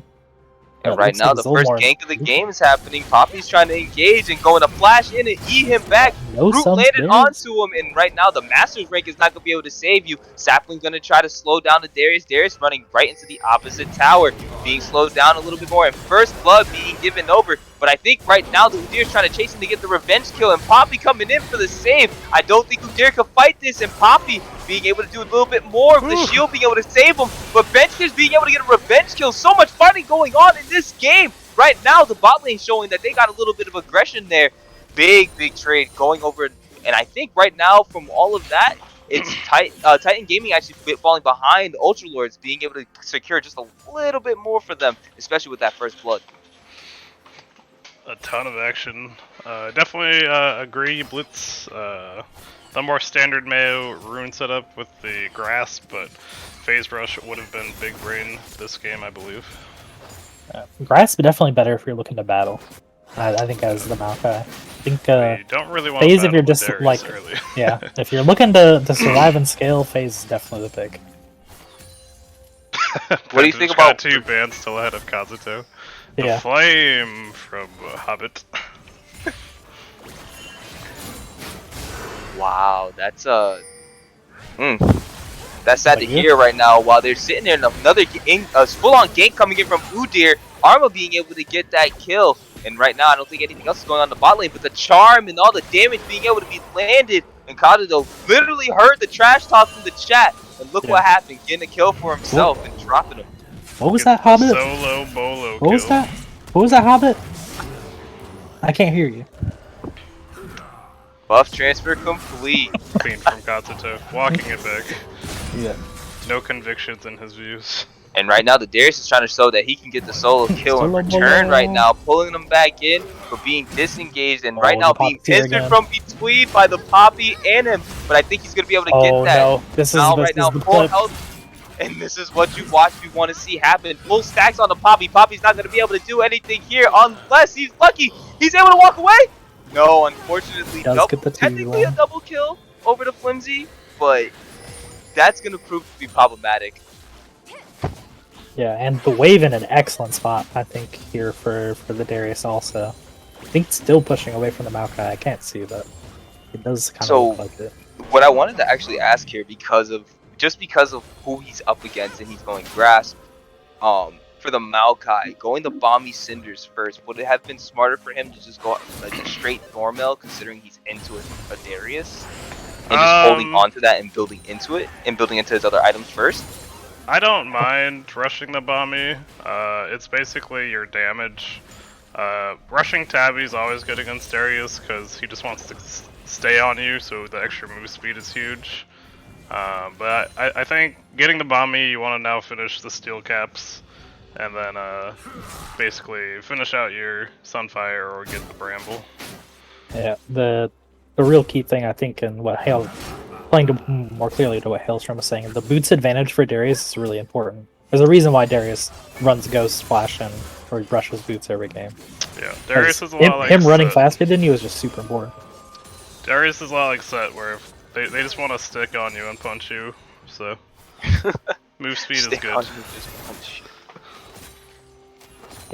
So keeping up with the same tier of boots with them is really important. Against most Bruisers, it just kind of is like that. Boots advantage is a really big deal in top lane. But I also think that Mayo could just be playing it where, like, he's kind of Wing in and looking to keep the trade going. He needs to, whenever he W's, Q and just try to walk away. Yep. You gotta trade with spells and get out of there. And unfortunately, the hook missing barely onto the Janna there, but probably would have been able to disengage. And I guess right now, Ultimate coming out from the Maokai, trying to see if there's something they can do, trying to make sure that they can't get tower dive. But I think that's going to really change anything. Flash being used and tower dive completely disengaged. Good job from the Maokai there. Yeah. Unfortunately for feel like- Sable, we got a little aggressive after that ultimate. Yeah, going in after the ult, forcing his own flash, a little questionable, but he didn't die. Yeah. Did he get a grass proc though? Think about it. True. Maybe he really wanted that I bad. don't think he did, though. Okay, I don't get it either, but maybe that's what he was going for. 40 health. No, for his sake, we'll just say that he did and say it was worth. Yeah. Yeah, we can say that's worth. Yep. It's kind of interesting. The Udyr did go the I don't know what this head is called, but it's the move speed and push item. Definitely, I think leans toward a more like DPS oriented build. Gust Walker Hatchling. Let's go. But That's a lot to read. yeah, there's a lot of It's almost text like on the that. jungle items are complicated. Oh wait, look at this right here. Look at what's this going on. bot lane. Yeah, Vic's in great position. He was ready for the actual tower dive about to happen here, being able to disengage that, but the stun being laid down on the Janna. Janna having to flash out. Ari going ahead and trying to get them from under the tower. But so much fighting is going on as Vixper's going to be able to take him down from the tower damage. But the ultimate used and chasing down onto the Sivir. Sivir going to go down to Xayah. Xayah also able to secure the kill on the Janna. Double kill going over to the side of Ultra Lords. And right now, it's just going to be Vintage just pushing out this tower, trying to secure as many plates as possible, considering everything that just went down bot side. But with no ulti, there's no saving this Xayah now if Udyr is able to do something. But unfortunately, Udyr might have just gotten himself into trouble. The stun landing, and I was not expecting it to. The Pop being able to secure the kill on Vixper. Interesting play by Vixper on the back end there. I don't know what we were doing walking forward unless there was feathers down that I didn't see. But Trin got hers though. Yes, well played Trinity getting the kill on Kazuto. And Vintage just saying, play safe bot, I'm gonna get plates. I'm pushing, don't die, don't fight. Please don't fight, guys. Please don't die. Yeah, don't get dove. Lucky. But listen, we're doing good here, guys. Let's just... Yeah, great job of Vintage though, getting something, at least. And bot lane able to trade pretty evenly, all things considered, so. This particular game is a little bit more bloodier in comparison to the first, but it's still kind of echoing the same like sentiments of the first one, where it's like the beginning leads are kind of just, you know, they're even, not much out, like, you know, not much of a big leads being generated by either side currently, but one of them is just going to blow the game open for whatever side potentially is going to be able to get it, you know. There's a storm brewing in the top lane, I think, for the rest of the map, unfortunately. For the side of Ultra Lords. Mayo does now have the steel caps finished, so that'll help him out a lot in this lane. Just needs to get those tank items without giving up too much to the Darius, and he'll be feeling alright. Right now the Darius slightly ahead in farming with the extra kill on top. It might you know, awful this feels bad. Awful for Sable. It's not a terrible spot, but kind of expected in this lane. Yep. And I mean, the Trinity Force is going to be up pretty soon. Like, we are, I think, like 1400, and Darius probably has most of that gold already. Let's see. Finish this Triforce. He's at about 600. I thought it was going to be more, but I'm an idiot. Okay, so. Looking at everything looks just about even. Poppy, I think, might be actually be a little bit ahead of the... And Poppy actually being used right on Darius to get him away from this Rift Herald. I guess that is able to actually stop it. Looks like they're still looking to battle in this top lane though. Waiting to see, but right now, so many feathers just being dropped from the Xayah onto the Sivir, and then the hook actually landing right on. Feathers going down. Sivir, ultimate used by Nautilus to drop on top of Sivir. Sivir ultimate used to try to get away, and both using ultimates. No sums actually lost in that fight, and it's looking like everything just calms down in the bot lane. With Rift Herald now being also taken by Titan Gaming. Gotta not confuse me from the last game. Yeah. I can tell you're a little mixed up, but that's okay. I think everybody kind of understands still, but it's all good. But a lot of pressure coming out from this bot lane. This Nautilus Xayah combo is very lethal if you're able to hit that Nautilus hook. So. And I think they're primarily aiming for going for this turret up in the top side. Rift Herald being dropped, and it looks like right now they're gonna just try to use that to at least allow themselves to push into the turret. And but with the only out of plates, here. yeah, they can actually try to jump in on this Maokai if they wanted to. And the ultimate coming out from Ventus to drop on top of the Ahri, but I think that's gonna end up being enough. Damage traded back from the Ahri as well. And Vintage completing Leandry, so has that damage advantage on Ahri for sure. And Ahri looks like she's going for the Everfrost, so definitely more of a utility build coming out from Kazuto here. A little surprised to see that, but you know, another way to try to proc the Malzahar spell shield while this laning phase is still going on, making it easier to try to secure those skill shots. That's just basically what it looks like what the Ahri's trying to do. Land those spells, but then all the damage will come from there, even if you're going the more utility build.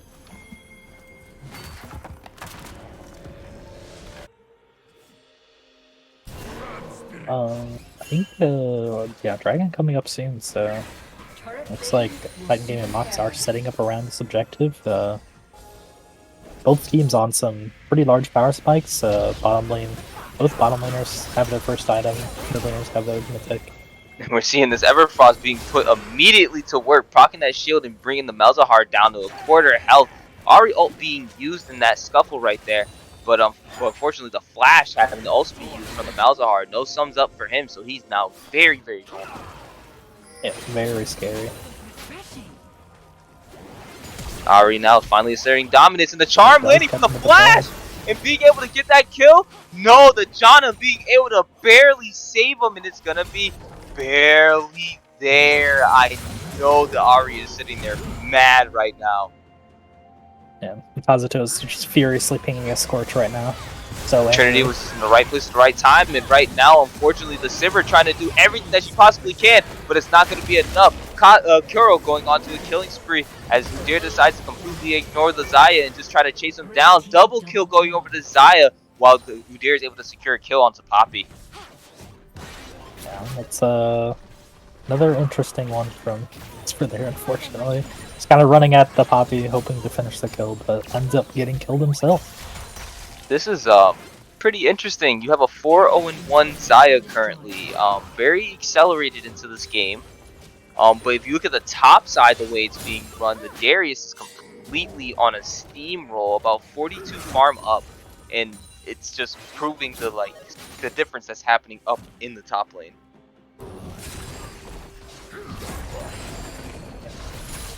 And despite having 4-0 Xayah, Ultralord's still behind in gold.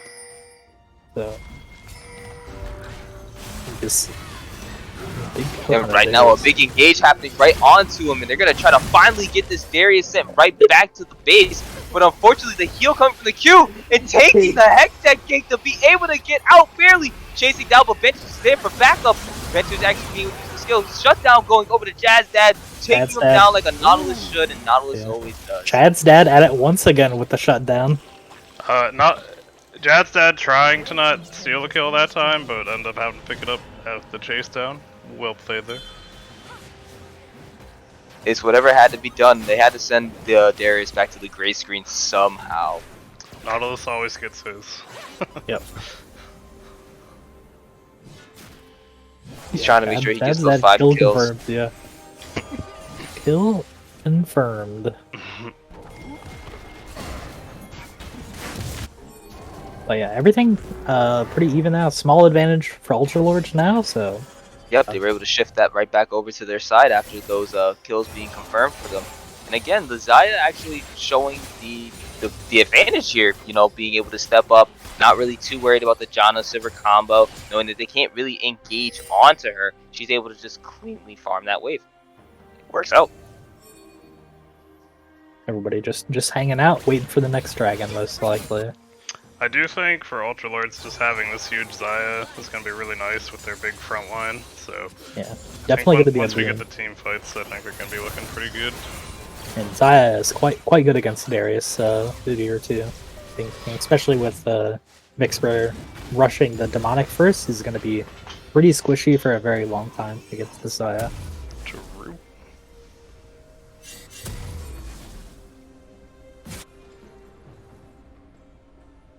Oh, and it's the Navori instead of the Gale Force for the Xayah this time around. Goes for more damage. Once more damage. They're solely dependent upon their flash and the self peel that they get from their ultimate.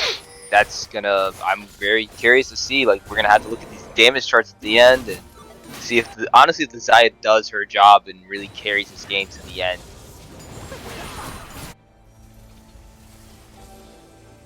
Yeah, I think this game definitely is on the Xayah with like to win, because the Kazuto went the Everfrost build, so Definitely not as much damage coming out as he could, but looks like Engagement was able here. Looking to Especially run away. with the fact that they're going to take advantage of the fact that they know that they can't do anything to Zaya at this current moment. So just keep beating up the top lane over and over and over again. Another kill secured over to the side of Ultralords, or side of Titan Gaming. Sorry about that. And right now, other fights going on right now. Zaya showing why that Nabori was selected. 1v1 solo dolo kill. And wow, look at that. The Ultralords really trying to secure that advantage right now, knowing that they have the Zaya, knowing that they have the advantages everywhere on the map. They're just going to keep taking the point of their power. They're just trying to assert that dominance with just the sheer items, slapping them with wallets. Yeah, and the Ultralords saying, you can have our Maokai, but we're going to take the rest of your team. And once again, right now, Deary, once again, having to die here. Kuro being given another kill. 6-0-1 Zaya. This is absolutely insane. Fence, I think, wants a game 3 also, because I don't know what we were doing there. And that was the weirdest interaction I've ever seen. Yeah, that was a weird one for sure. Toxic by Montblanc. I don't think that was the proper place to actually teleport into Vintage, because that wasn't good. That could have potentially ended in his death right there. But ended up lucky enough not to have that happen to him. Vintage could see all the angles. He wouldn't understand. He sees every future that's available. It's like once Vintage gets his Rylai's online, it is going to be very difficult for the front line of Ultralords to play. It's going to be very much on the Nautilus to find that instant engage, that instant hook from long range. Because chasing is not going to be very much of an option.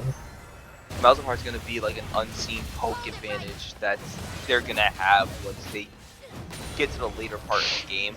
I think right now they realize, like again, like I mentioned earlier, Sivir's going to be a late game policy. Malzahar is going to be a late game poke policy. Eventually, they're going to be a juggernaut, and unfortunately, getting caught out is that Malzahar. Once again, Jazdad securing a kill for himself on a killing spree. That last planted onto. Unfortunate there for Vintage. And right now, seeing that their mid laner is down, they're saying there's nothing we can do. It looks like Titan Gaming is just going to have to kill this Hextech Drake up. Right now, with that 3k gold lead that they have for themselves, right now, it's not looking too good. But again, we saw this in the last game with Ultralords having such an advantage, being able to show that they have good power, and then all of a sudden, Titan Gaming coming from behind and just being able to turn it around. It's really not too far off for them at this current moment, only up about maybe 1.8k. But right now, they're going to show that it doesn't matter because there's another fight engaging onto the top. Ultimate used by Maokai, and they have their carry up here with them. Another kill being given over to the Zaya, going godlike. Yeah. Zaya is massive, and she didn't stop off for those QSS, which is going to be, I think, a really big boon for her. Lets her play a lot more aggressive in these fights and not having to play as defensive. Just walk forward and auto dash. Zaya has 10k gold, up 1.8 on her laner, or 2.1 on her laner actually. Jeez, and unfortunately that's showing the fade away. The walk away from Jad's dad. Kill confirmed. Jad's dad, kill confirmed once again. Does he have almost as much gold as his top laner? Yes. Yeah, almost. They're hitting there. Yeah. Jesus. They don't call him Chad's dad for nothing. Chad's dad. Chad gets his. That's right. Completely able to zone him off, and they're gonna just fight immediately after this Baron, even though they can give up their lives. Shut down for Jazdad finally going down, but Malzahar also being taken, and they're gonna continue on this chase. Ultralords thinks that they can actually continue this. No, they can't. So they're just gonna go ahead and stop, try to push a little bit of these waves, get a little bit of the gold, go back, buy, and then try to get ready for the next objective while pushing everything out. Based on this game, would you say double banning Vintage the right play? Hmm? Seems to be. He's the glue that holds this team together. That Seraphine was just an issue. Listen, it kind of was.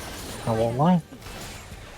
This Malzahar also. There's way more pick potential with their current comp versus a more cohesive team fight composition that they actually have here. Nautilus ban incoming. True. Nautilus pick has been able to generate a lot of pressure in both games. But Ultra Lords just need to kind of slow play it with the push. Wait 2 minutes for that soul to come up.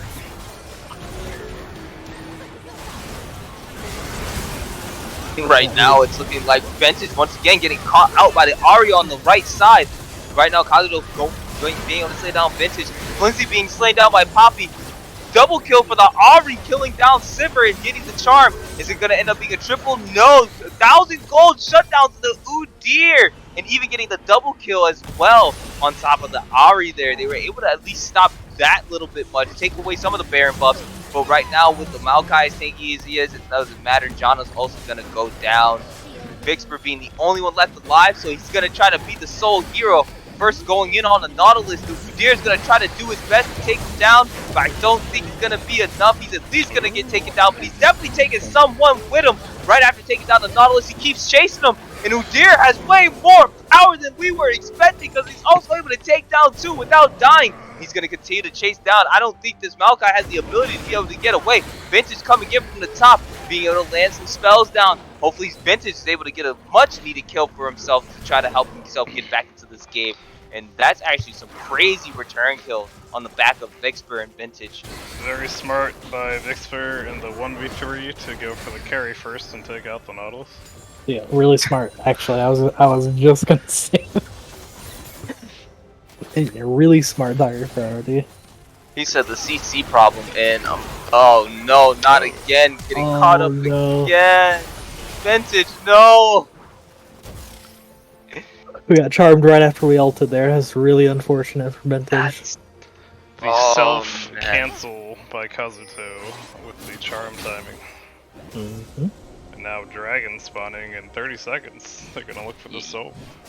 You just feel bad, man. Just feels bad, man. This is not one of those games that banning. I think honestly they probably won the game for themselves, at least in draft. They already knew they were at an advantage, but I don't think they realized that they're at a disadvantage right now. Here. Literally Kuro being able to dish out so much damage, and they can't even stick on top of him. But with the ultimate being used, he's gonna be able to be saved. Poppy coming in, getting the shutdown on, and using the ultimate to get everybody else out the fight. Sivir having the ult and flash out so he doesn't get caught by the Maokai ultimate, but still being chased down by the Ari. Ari not giving up just yet. Everfrost misses from the center, but the slow and the charm being able to be landed, and Kazuto being able to secure the kill on the Arma. Fluffy, you're not old enough to have a beer. Put it down. It's actually true. Wait, yeah. Fluffy's not even 21. Yeah, Fluffy, get out of here. Don't make us call your parents. Give me a sec. Oh, no. One thing I want to say is I really like Kazuto picking this Ari, taking a much more active role instead of just being a scaler. Definitely has been a difference maker for his team in this game. Hold my apple juice. There you go. Yeah, Especially for the type of comp that they're playing against Into as well. It was definitely something that they needed more agency from the last game, and I think that's what Ultra Lords realized, and that's why they're really trying to take this on like for themselves this time. And it's proving that they're saying that we're not going to give it up. If they're going to win against us, we're going to at least force them to a game 3. But I'm seeing a game 3 right now, unless some miracle just something crazy's got to happen. This 7-kill Udyr has gotten all this gold. Gonna have to make some magic happen. If Kuro right decides now, Ari to walk into unfortunately the has enemy team, they might have it. Well, see, you have to literally walk into them, and right now, Sivir having to use the ult and the spell shield to be able to get away, but that's not going to be enough to get them off this tower. Nautilus is generally too tanky. He can take up quite a few tower shots to be able to knock this down. Sivir's Q is not going to be enough without her damage. Blue team turret destroyed. Inner turret. Right now, Blitzkrieg liking his bet for this game number 2. Was Blitzkrieg? Blitzkrieg was the one better on Ultra Lords? He was the Ultra Lords believer. He's about to be so rich.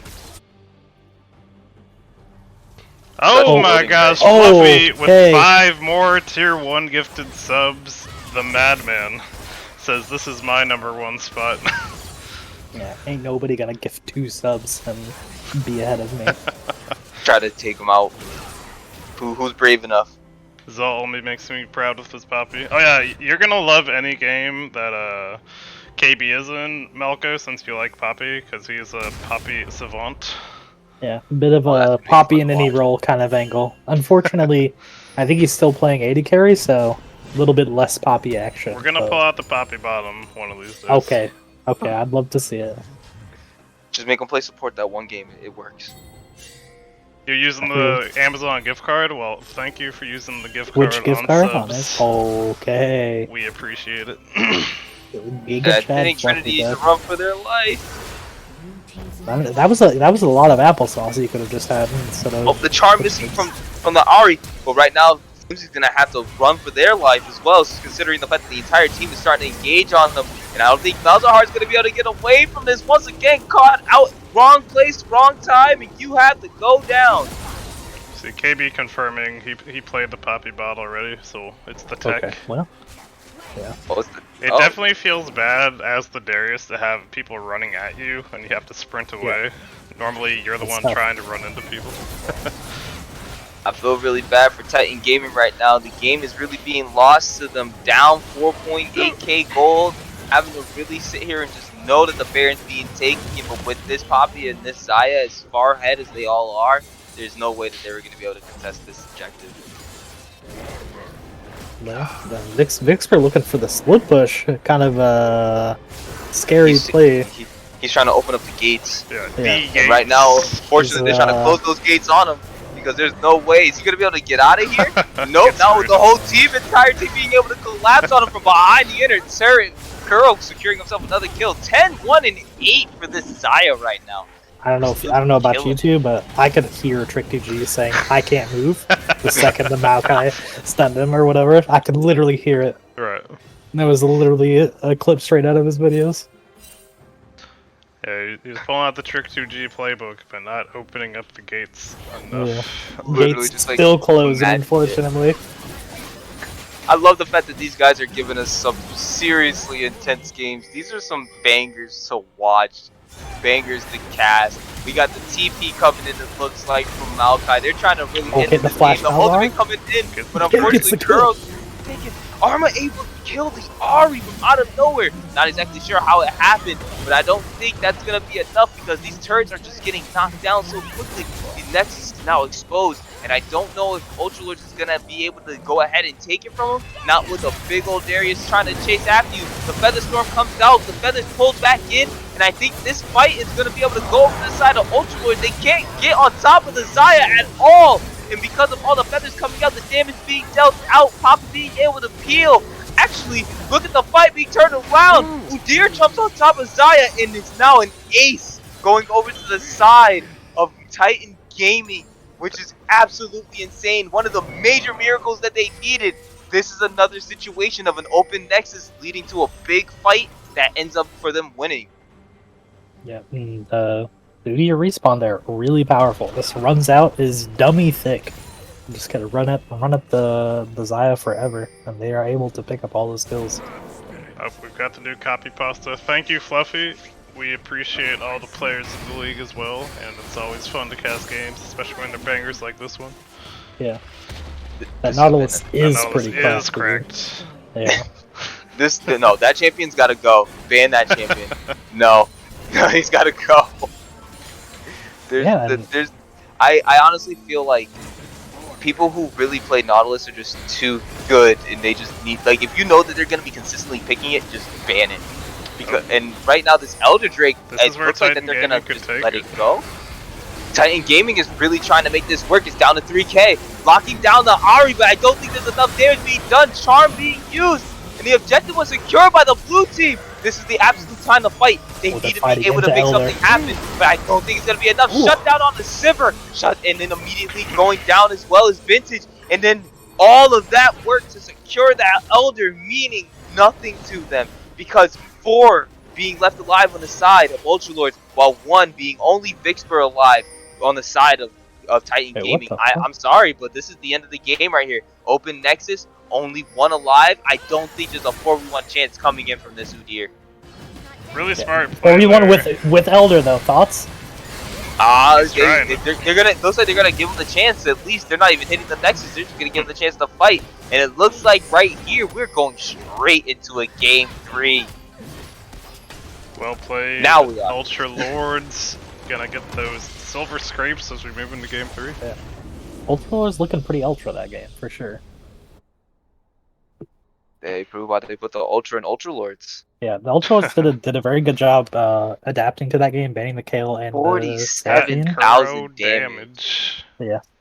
Small amount of damage. Really Baby. smart idea there from Titan Gaming, getting the Elder. Unfortunate that they got wiped right afterwards, but definitely a very smart play there to try and pull the game back. Trying to find a way back in. Honestly, that last fight like gave me a little bit of hope, and then once they actually secured the Elder, it just unfortunately Sivir got caught out mispositioned, and that just immediately lost that fight for them. If Sivir was able to come back and or was able to stay properly positioned, at least dish damage out from the back line, or at least get back to base, they possibly could have saved that last Nexus siege, or at least fought for it. Yeah, and really good job. We're gonna take a short pause, and we'll be back for game 3. We'll see y'all then. Be back in 4 minutes.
So And we are back for some game number 3 action. yeah, sweet Silver Scrapes action. And we're saying, I don't know, did they let the Nautilus through the third time? Can they Please don't. handle the Nautilus? Yeah, Waiting for the the Nautilus has teams. been Waiting an for issue. waiting for the teams to fully line up so we can get into this draft number 3. Please don't let the Nautilus through. I'm begging. I'm begging. You guys can't let that problem through again. It's proving very problematic into the lane, especially when primarily it's going into an enchanter. So like, Yeah, and even in like the first 10 minutes, they weren't dying per se. They were just losing a lot of pressure into the lane and or they didn't whatever. have like Just that Ezreal security to be able yeah, to like really, mitigate as much as they were able to like in the first game. yeah, it's way easier to die of a Sivir than an Ezreal. That's for sure. That's kind of what ended up happening to that bottom lane. That really busted things open for them. Is even though they traded evenly, the bot lane lost so much off of that play, and Kuro I think ended up getting both kills. So And then it literally snowballed from him from there because he only died once after that, and then everything just went straight to Kuro. yeah, They just fed him like it was nothing. every time the Nautilus hit a hook, that person was dead because Kuro had so much damage. Hey, Kuro, want some food? Yeah, exactly. He said, "I'm gonna let y'all cook, but this is my barbecue." And let's see if they can repeat that because this is now everyone's biting their nails. They're gritting their teeth. They're sitting at the keyboards, and we're getting ready for to get into the draft of Game 3. Wait, so is the Nautilus the barbecue, and like the Zaya is the barbecuer? What do you say? What are we saying? What? Do you cook the No, no, enemies no, on the Nautilus? That's what I'm saying. no. Do you like get to heat up the Nautilus? Like the like does it? Mhm. Does it heat up and cook them? All right, never mind. Sorry, that was a bad one. I was We'll trying go back. to I was trying to like understand myself. I'm like We'll go back into the lab for that one. we'll come back Do, to it. yeah, yeah. Do you know what this is for the Ultra Lords? Is this an Ultra Lord? This This is That, picture? this is yeah, that's Ultra Ultra Lord. Lord. Did you never watch Jimmy Neutron? No, I didn't. I Oh, have never yeah. watched it. I did not know that was a Ultra thing. Lord is from Jimmy Neutron, so this is Ultra Lord. Oh, okay, nice. Man, Titan Gaming just having their own emblem or whatever. Did they like submit these or what? Yeah. The captains can submit their own pictures and their own names. I believe Vixper did Titan Gaming Box because of another gaming community he's in. Okay. Titan. Titan. All right, I Yeah. got the Imagine not draft watching Jimmy wall Neutron. for Okay, we're running it. game number Let's 3. Once go. they're ready, we will get into it. Oh, Hailstorm, you gotta get the bed up.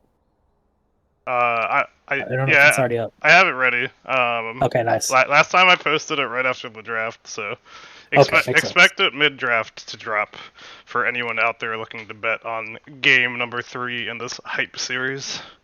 Yeah, how many points did we win, Blitz? What did we win? I believe he got 2,300 roughly Woo! Big Okay, cash out. for a yeah, bet I of lost. like 300 or so. I lost 7K on game one. So 26-18. Hey, there you go. let's go.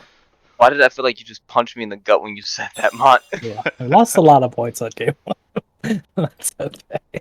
Oh, I'm getting invited to a game by somebody else. I'm sorry, I'm casting. We're busy right now. Forgive We me, got some Jaddy, for bangers I on the have line right sinned. now. Okay, let's go draft. We're doing it. We're in the Back up. draft. We're into draft. Yeah, So finally, yeah, guys. the interesting we're got a double band vintage again. Yep, Morgana still there. I mean, the Morgana. Okay, I'm okay with the Morgana ban being sent there, but there's no way that Now Boomstick Titan is Gaming inviting allows me. for that Nautilus to come back Titan through. Gaming is Nautilus to I'm come back I'm through. still streaming. It's cool. I appreciate all the love for the games. Yeah, Titan Gaming thinks Zaya was the problem there. So If they let this Nautilus through one more time, Zaya did pop off pretty hard, so I like that ban. I do like the I think ban. Nautilus has been the enabler. Yeah, I think take that's away the key piece. No, Nautilus is the carry Oh, okay. I would say, yeah, I just misunderstood. because That's my Nautilus bad. always gets his. And they still double ban Vintage. Yeah. Vintage, most powerful pickup this season for Worked sure. out game 2, running back those bans. And the Ari. The ban of Ari, yeah, I actually like that. Also, Ari made it very difficult for their front line to play. Every time they kept playing in and out, or trying to play in and out, they just get charmed and forced to go in.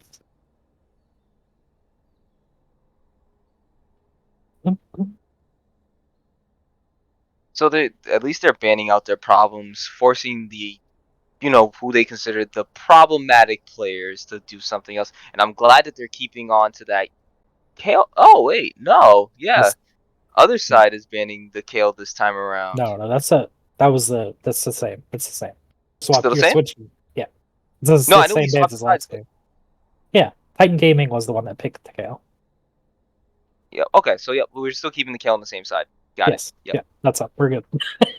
Perfect. Okay, I was good the first time. Yeah. And then the Cassiopeia is still being put on the ban table. The Rise is making it through this time, though. The Rise is unbanned. That's the one that's been banned the first 2 games, so... Cass definitely a good ban against Kazuto at all times. Yeah. The Rise is left open, so we'll see Alright, if the Ultra Lords all want my to pick it betters before out Spirits.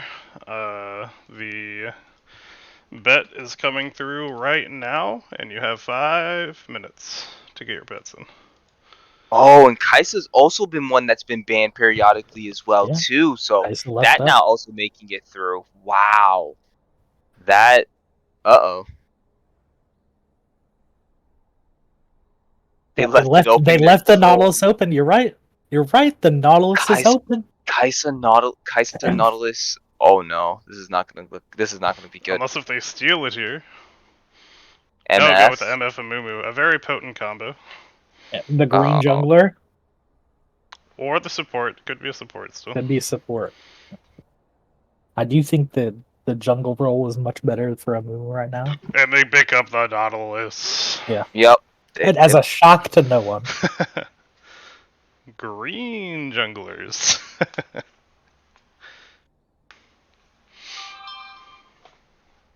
What? They switched it up last second. No, he's gonna go. Oh, okay. He decides Kaisa not Leona. to pick the Nautilus. My word. Interesting. Doesn't want to hit him with the God hooks for 3 games in a row. Yeah. But it is interesting to not run back the Nautilus. And then the Poppy. Are we getting it once more? So we're not going to see the Rise get picked in this phase, so there's still the potential for it to be banned here. I think Kazuto may be a little concerned that the Rise is a bait pick here and doesn't want to fall into that trap. Which kind of makes sense.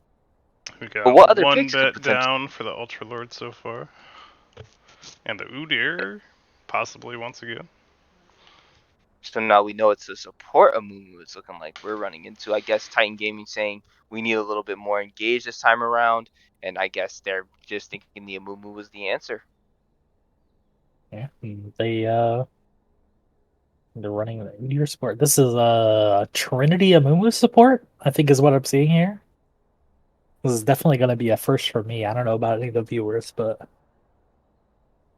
And we're already seeing mid lane bans over on the side, over towards Kazuto there. It's with the Azir first coming out, and then they're saying that we don't want to see that Darius. We saw its potential from the last game. We're not letting y'all run that back.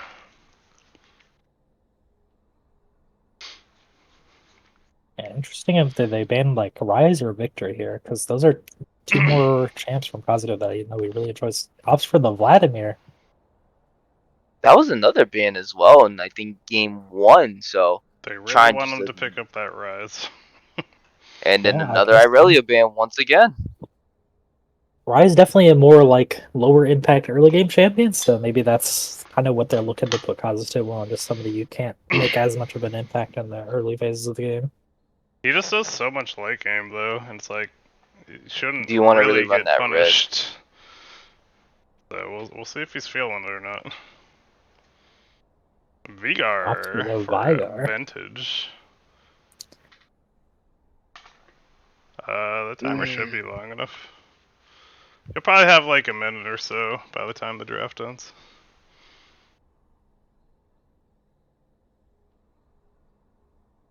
If not, I can always might cancel want to it. reset this one. I can Yeah, always you might want to cancel it and reset this one Yeah, I'll just Yeah. reset it here.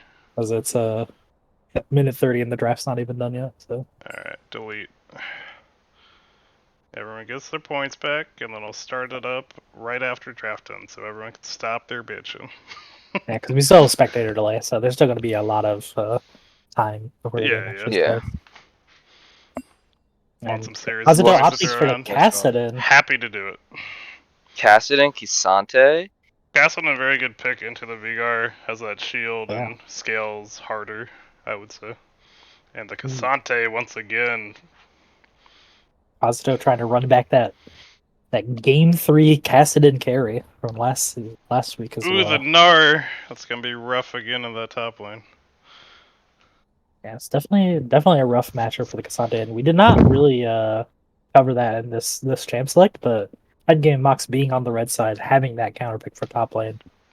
Definitely a big boon for Flimsy Fence in this game. good luck, And that's mindless. exactly what they're hoping for. Play well. I just started up the prediction once again, so get your votes in. You got 5 minutes as we wait for the delay and we get into the game. I agree, Mr. Mango Dragon. The good Cassante is a wonderful to watch. Mr. We did have Mango Dragon, I see you have Prime. If you have your Prime available, we would love to have it. Your Prime will buy you 30 days of love from us. 30 We've covered days of love 30 at whole least. If you don't have your Prime, $5 does fine as well. We accept either. So accept anything of any form. Either way, you get our love. Again, 30 days. 30 days of love. It's dated for sure. Yeah, there is an expiration date. But the nice thing is, as soon as it expires, you can re-up that love right away. Yeah. Mm-hmm. And then you're back in the good graces. Congratulations. You know, just it's the transactional love, but it's love. It's there. I don't know where my Prime sub. I haven't used it, but shows no option. If you click the button, it should tell you where it's at. When you click I get it. subscribe, you should see like a check for use your Prime sub. Yeah. But either way, if it's used up somewhere, just give it 30 days, and then you can come back here and get the love once again. Yeah, where are all the betters at? Where are the betters? 20 Where are betters? seconds. No. I gave you the bet timing. Get your bets in. 3K versus 2.6. Alright, it's pretty even this time. We got some believers. 2.6 by one voter on the side of Titan Gaming. I like it. I like your confidence. Where are you, Critter? You asked to bet and you're not here to bet? Come on now. It's time Blitzkrieg It's believing crazy. in Titan Gaming thinks they'll bring home the victory in the series.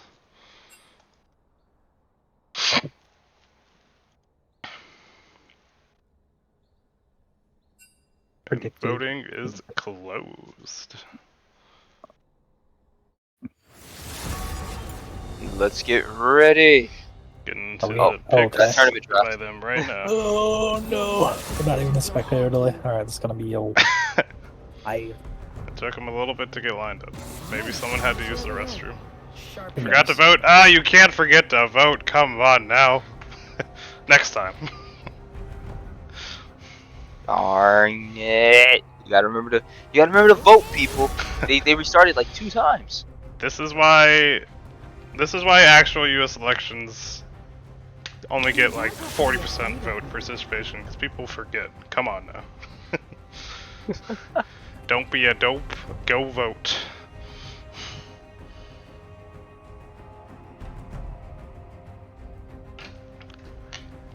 Alright, Hailstrom, who do you got winning this game?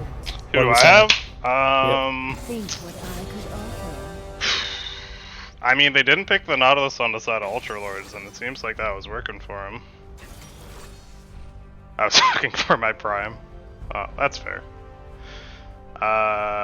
If the I do like the Amumu Amumu MF bot lane. That seems very good.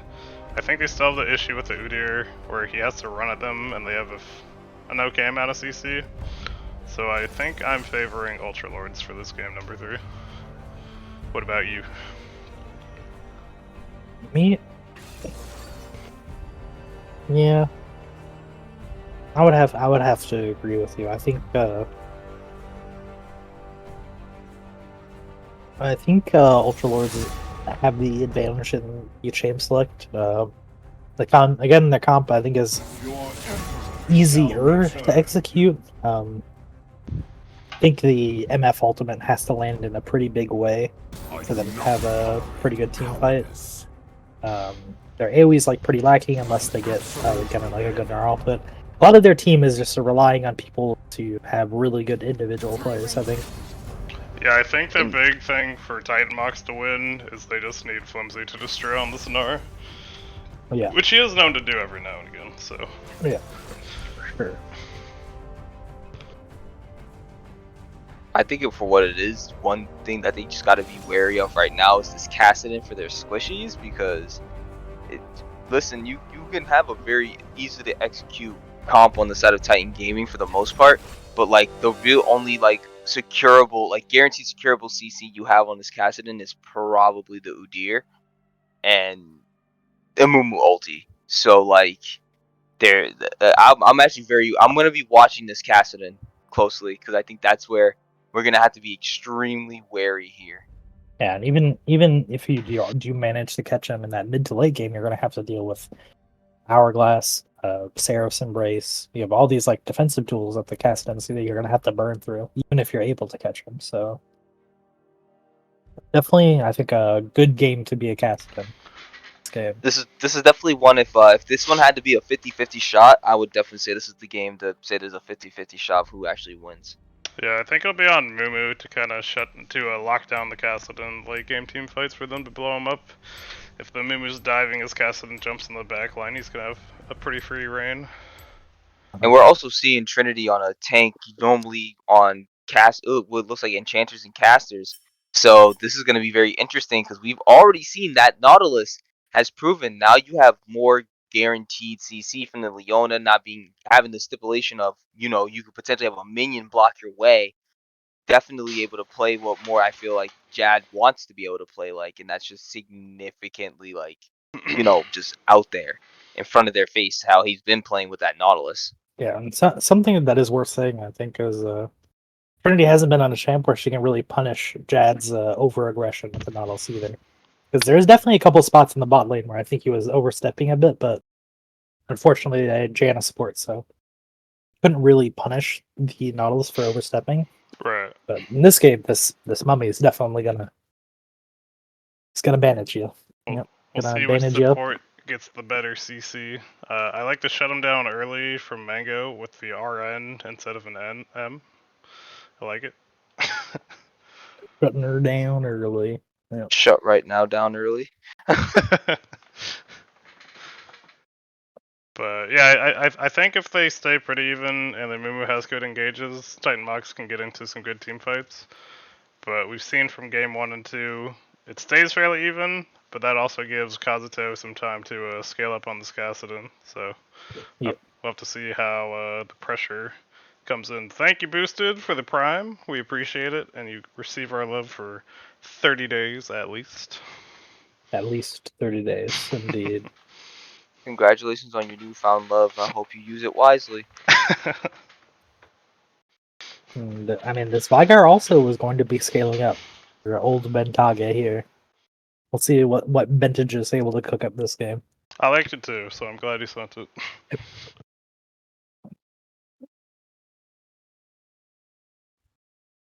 Both of these teams are feeling the pressure right now. I guarantee it. Like, it's like, oh no, we're really like we're in game 3 right now, guys. Like, Yeah, the whole season's flashing before their eyes.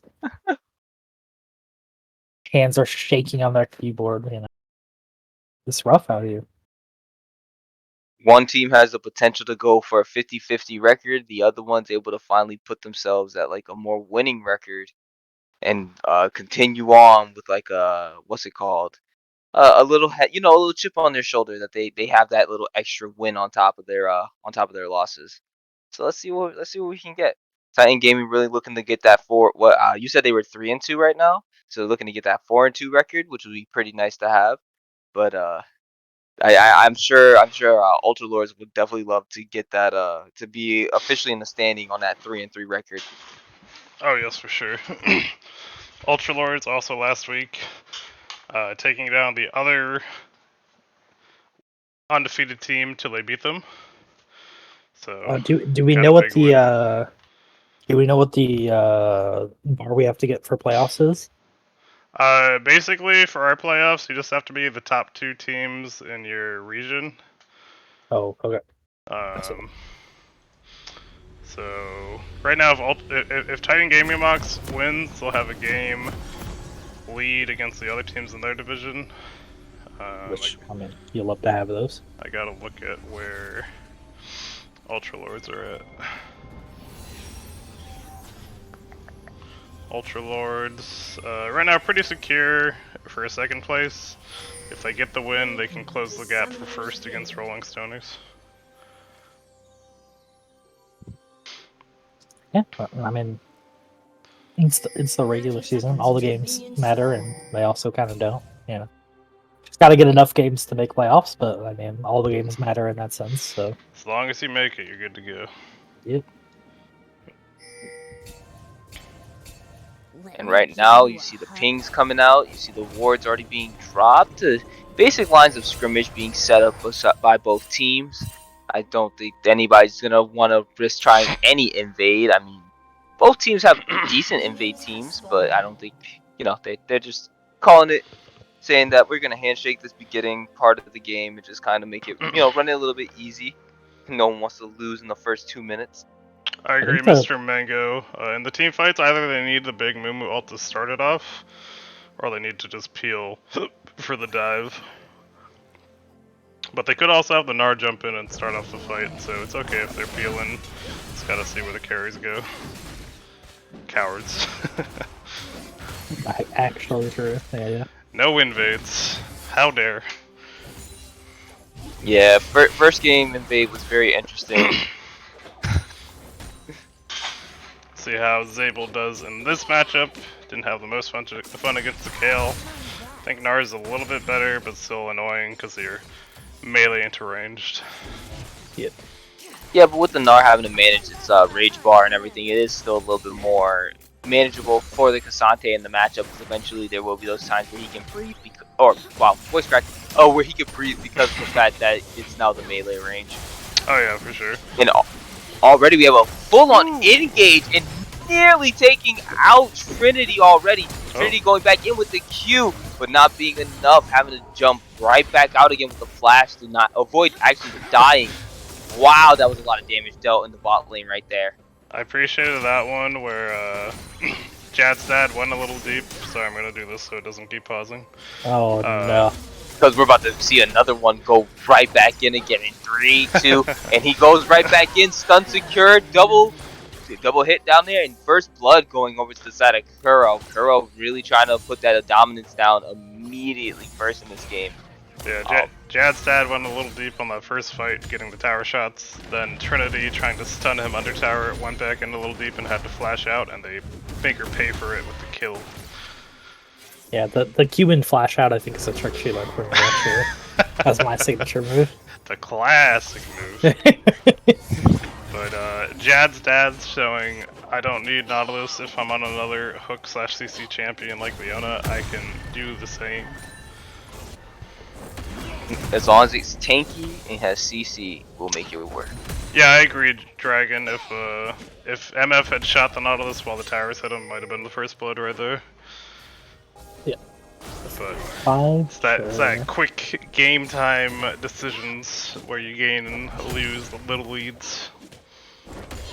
Kuro opting for the early call. I'd love to see it. Really great spot for Red Call here. Probably thinking because being able to get that 100 CS or at least once they get to that 100 CS mark, they probably think they're going to be able to get an advantage, especially with the 1 kill that they have. Ooh, that tower Right. shot landing onto the Gnar right there. Nice Q there from Zabel to get the extra damage. Oh, Zabel is running a little low on the mana here, so the staying Good power stun on from this thing. Zolmor. But, and already you got your team collapsing on top of him. Leona flashing with the E, being able to land the snare, stun, and giving another kill over to Kuro immediately. Nice rotation from the bot side. Chad's dad indeed. Yep. Chad's dad indeed. Zolmorn catching him lacking again on that bot scuttle.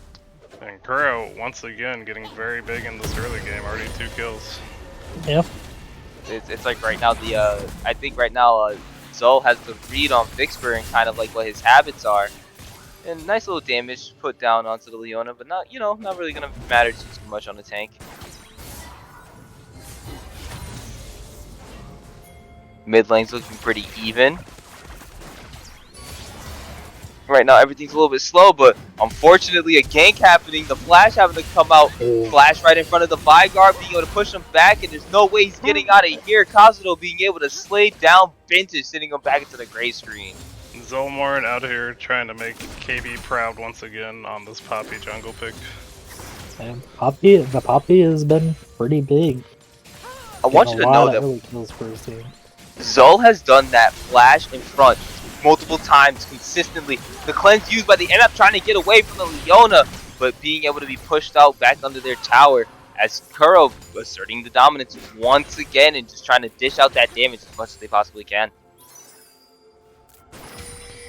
Poppy Oh, sorry, sleeper OP pick. What's up? Sleeper What's up? OP? Sleeper What sleeper? OP. Poppy. The Poppy? The Oh, Poppy. okay. The Poopy. The flash knockback, too good. Is quite good. Consistently done. Ultra Lords Consistently are done looking very clean in this game number 3. They had to get their nerves out in game number 1. Have been looking good since that game. Oh no! Oh no! And fails the unfortunately, flash. Plenty No. managed to find no. Zol being too in a place that they should have just back not been in. But right now, Vintage looking like they're trying to get some damage down on a Kazuto, but not going to be enough even with the ultimate there at the end. Not a low enough health threshold to get the execute. And right now, Leona's jumping in on top. Flash, ignite, killing spree for Kuro. And I think that's actually going to be able to be a double kill once they're able to get the... Nope, not be able to get the extra auto and proc off.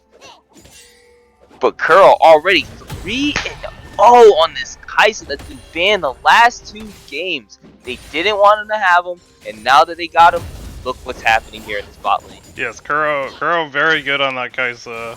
Definitely was a good ban for games 1 and 2, and Kuro showing them why. Yeah, And Jad's dad doing the Lord's work though. Jad's dad Setting up this showing Kai'Sa. on the Leona, he doesn't have to get his, so he's able to give all the kills over to Kuro. Mhm.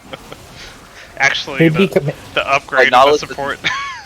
maybe Kuro was getting tilted at the Nautilus kept taking all his kills, so He was like, alright, we're sick of hearing the jokes. They just get rid of the Nautilus here. yeah, you're on the other duty this game. Unlucky, buddy. Unlucky. I'm now again considering pulling out the Nautilus top. He's so good at securing kills. Maybe he can become the top carry once again. I think the secret is Ignite is good at securing kills, but Maybe. I mean, he has Ignite on Leona. okay, yeah, that's true. Just Clearly, I guess it's Nautilus. It's all It's just- Nautilus too. Nautilus just does that extra bit. It's just in the name. It's in the name. That's all it is. Nautilus.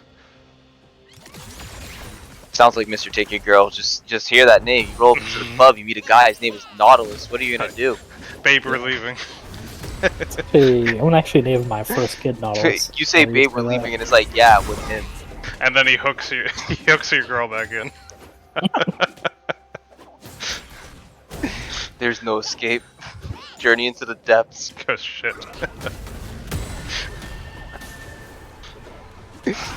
So rough start for Titan Gaming Box. Oh. Oh, So far, interesting play there, but Could not have been too hype. much of the yeah, Great. there was a lot of buttons pressed for her there. Yeah. And immediately, once again, Jad's dad going in trying to get something. Leona But that clean old bullet time, forcing the flash out of Leona, also getting the flash.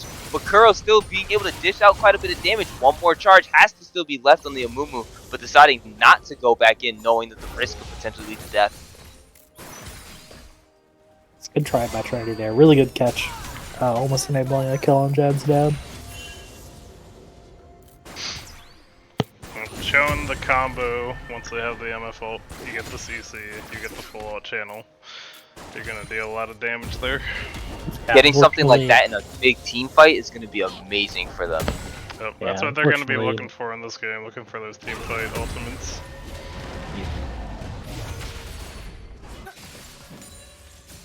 Mummy's still looking for this level 6. Let's see if he's able That's to get it. That's the other thing too, considering that they were the level behind, like, with the support being behind like that, that level 6 could have potentially made all the difference. And right now, Gnar thinking they're going to be able to escape, but this Poppy Soul has just been on it with the tear. There's no way. And right now, Udyr coming in while the Gnar had to flash away, but Udyr being able to take out Vixper, and now the next target being the Cassante. Cassante sitting there being shredded, double kill with the gates opening up. Here's Vixper on that Udyr. Really good jump there by Fence. As soon as he saw the Poppy, jumped away before it could be blocked by that W. That's the reason why he lived on like that micro bit of health. Watching the red buff tick him down, just that was so lucky. Unfortunately, he had to use the flash, but it got him out, and it got Vix for a double kill in return. Yeah, big spike there for Vixper too. Again, going for this more damage-oriented early game build. So it looks like the demonic embrace first build, first once again. Looking to show what Udyr can do here in this game number 3. Yeah, definitely accelerated toward that demonic, which is going to be pretty big for this mid game. Kazuto's trying to put a little bit more onto the Vygar, make sure he still remembers that that's a Cassidon.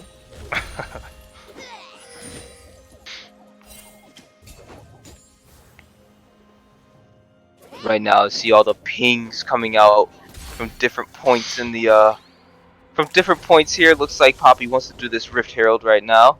Something that's been very consistent of Ultra Lords. They always want to try to go for that Rift Herald after getting something on the map.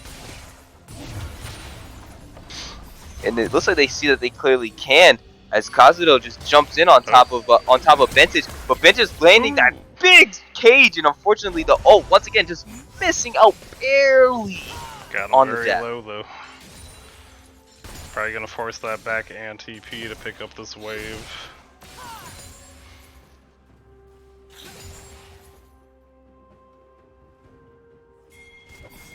And right now, having damn, TP behind. from behind, because But he's in the stun. that's trying to avoid the cage. No. And then they're really going to try to jump on top of Vintage. Vintage being able to run away, while they're going to have to run away from Vixper. Vixper on this. that Oh dear, damage. once again, the damage being dished out. You literally had to force him out. And right now, the cleanse, ultimate from Leona, and I guess that's not going to lead really to anything at all either. Just walk it off. It's that Barely easy. missed the sweet spot. Could have been a kill. Well, right every there. summoner was used by, let's not discount it, every summoner was used by Arma there. We did. But he They didn't get him survived. out, but Survived, so worth And poor Vintage in the mid lane just getting double flashed on for who knows what reason. But he had his deer there. His deer was ready. Yeah. And a TP coming in, it looks like. And right now, Cassante is trying to chase into the dragon, while it looks like Gnar was a little too far. it. Poppy picks it Blue up, team secures gets the the drink, steal. But then Trinity gets the mean engage, and then gets forced over the wall. And right now, the Curse of the Mummy coming out, not enough to save his life. Kuro secures another kill, going on a rampage. Huge play that was not shown there by Zolmorn, I believe, flashing into the pit, stealing the dragon. Pretty important. And a big Especially- big ult from Zabel, picking off Trinity, pulling her into their jungle. Getting that Amumu out and still getting another kill over to the carry where it matters. And right now, avoiding the cage, a couple turret shots taken. I feel like Kazuto could have done a little bit more there, but I don't think he wanted to run that risk of the ultimate from the Vygar if he lands every single one of his skills. I think he didn't want the Avengers to show up in his lane again. And the Avengers are That's here. dead. Look, that could have been a death, but maybe they saw Trinity coming Oh. from behind. Oh no. Flash E and then Oh, no. Vincent. Unfortunate. That's sad. That's sad to watch. That's sad to watch. The man we've been calling Chad this entire time, having to go out like that. Looking a lot like Jad's dad right now. He's not on the Nautilus, guys. I'm telling you, he's not on the Nautilus. The the Nautilus Nautilus. does have the point and click ultimate that would always hit. Mm-hmm. You tried to say that might be helpful. We saw the Leona ult did not hit. Mm-hmm. Nautilus would have hit that. I believe that's true. Blitzkrieg. Hit and also quit. Because you can't not hit the Nautilus ultimate, as it turns out. I do like the fact that Titan Gaming has been able to claw the lead back over into their advantage right now. They're sitting at just for 1.2k in the lead at this moment. But this is how, again, every game has literally started like this, where it's like a 1k gold lead, and then all of a sudden it mystically balloons as Cassante is trying to go ahead and fight under his own tower with his Gnar. Looks like still having a little bit of trouble. You could tell by the farm difference currently with the fact that it's a ranged versus melee matchup. And I think both mid and jungle is just kind of falling behind the curve as far as CS is going, because there's so much fighting been going on in the middle of the map.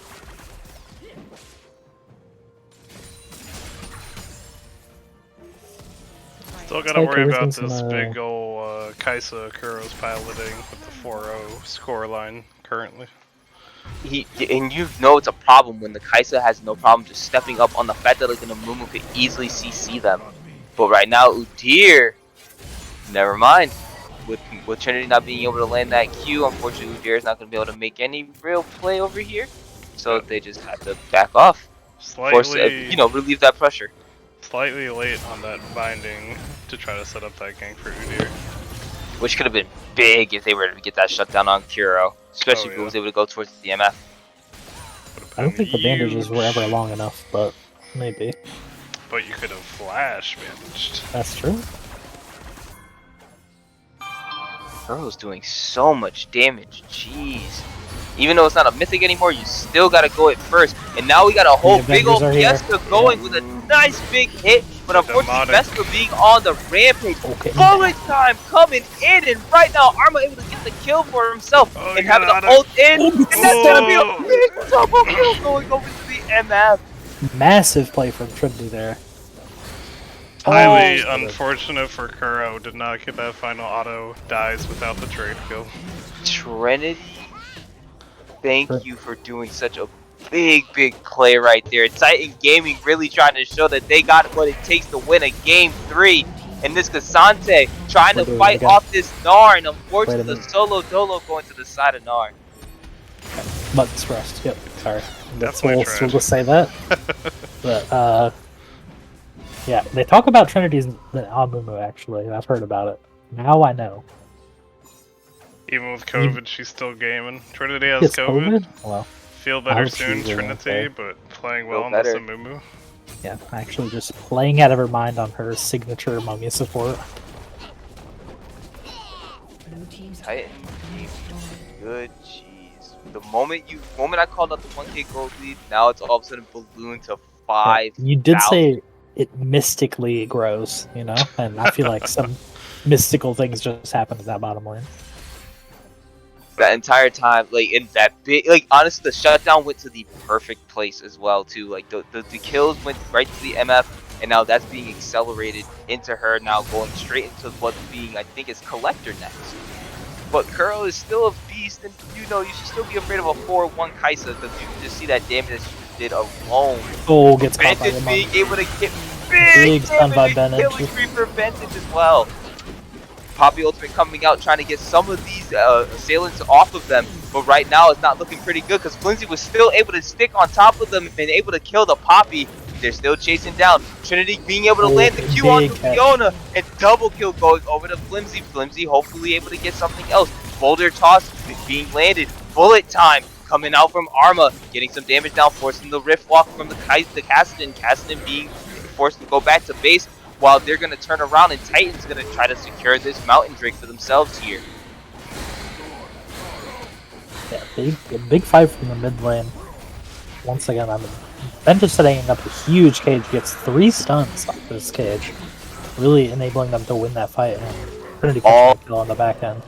Literally all of them on big select targets that were necessary. I won't lie, I was sitting there, the moment I saw that, my eyes locked on to Kuro, and I'm like, how much longer before Kuro just gets blown up? What's going on? They're stunned, just get rid of them, and then Titan basically, once they did that, Titan won that fight. And they did it, and they ended up winning the fight, and they're really showing that advantage now, sitting at 7k gold up. That right now, hopefully, maybe there's a miracle fight that happens for Ultra Lords here, but right now I think that Titan is in a really good spot. Yeah, their comp is definitely cooking at this phase of the game. This is the phase where they want to be winning. They want to have this giant lead. This is where their champions are their strongest. So their composition is definitely the strongest it's going to be right now. Especially with you got the infinite scaler in Vigar that'll at least be able to make up for some of the damage when the MF eventually starts to fall off. But like, that's all they need is just one really good team fight that eliminates the squishies and eliminates the important targets, and then Titan Gaming will be able to win this handedly. Yeah, they need to parlay, I think, this early advantage into a Baron, because the Dragon stacking didn't go their way, so they need to get this early Baron, I think, to start working on closing out the game. But I think it looks like Ultra Lords might realize that, hence why they're trying to set up for this dive over here on the bot side, and the TP's coming in from top. Kazuto's able to take out Trinity, and now Shutdown going over to Kuro by getting rid of Arma here.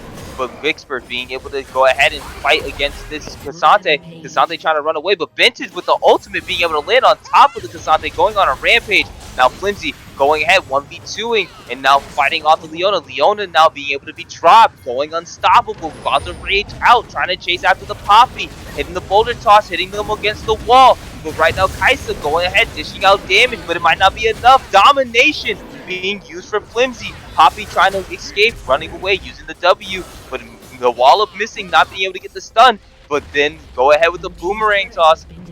And even more so, a lot of things happening all over the map, and more wins happening for both Vintage and the side of Titan Gaming, securing that mid lane, and they're about to actually get this inhib as well. There's just so much going on the side, and they're just snowballing this lead.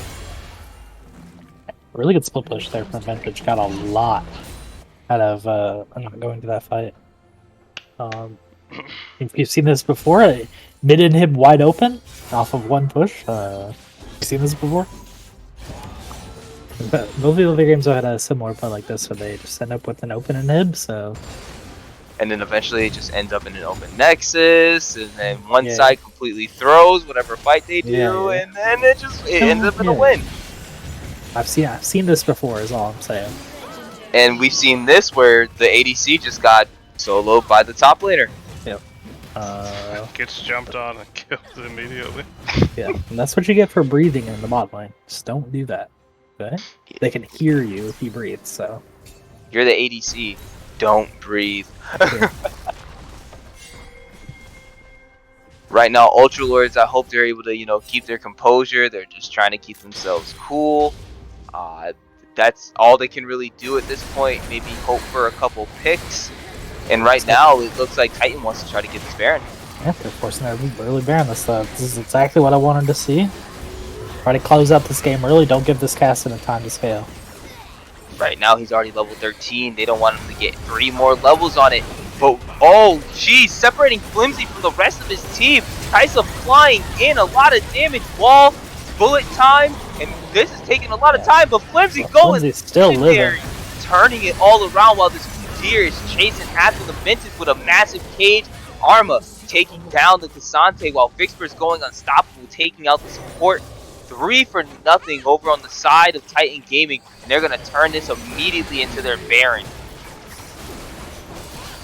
Flimsy ended up with 9 kills, being a large benefactor of a lot of these fights. I did not realize he was so big. Has 3 items already in this game. Have the stair stage, so he would not go down. Was it you that said that the top side was gonna have to really be the winning factor for the side of Titan? But like everybody on the side of Titan is actually Yeah. doing their due diligence. Yeah, they had a rough early game, but everyone kind of turned up in the spin game. So Yeah. Nar had his way in lane, and Vicksburg getting huge early on the Udyr has really translated into a huge lead for Titan Gaming. Sitting at literally 11.8k gold up. Like, it's insane. And right now, Jazz Dad being caught up by the Gnar, and the Gnar having no fear, wanting more of the kills. And right now, Kazuto not even being able to get soloed by Ventus. Ventus going unstoppable. I don't know if Poppy's going to have the ability to get away from this Gnar. This Gnar just wants to keep going, getting the movement speed from every time he gets the W proc. It's not going to be enough. And then another kill going over to Flimsy, going legendary. Feels bad for Poppy, can't get away from a Gnar. hyper. It's too hyper. Yeah. They wanted revenge for the second game before getting absolute. It looks like there was domination from the side of Ultralords in that last game, and now they're showing that Titans Gaming showing that they have the potential to also dominate, especially when they're getting the picks that they like the most. And another big fight immediately emerging. Big cage coming out of Vintage.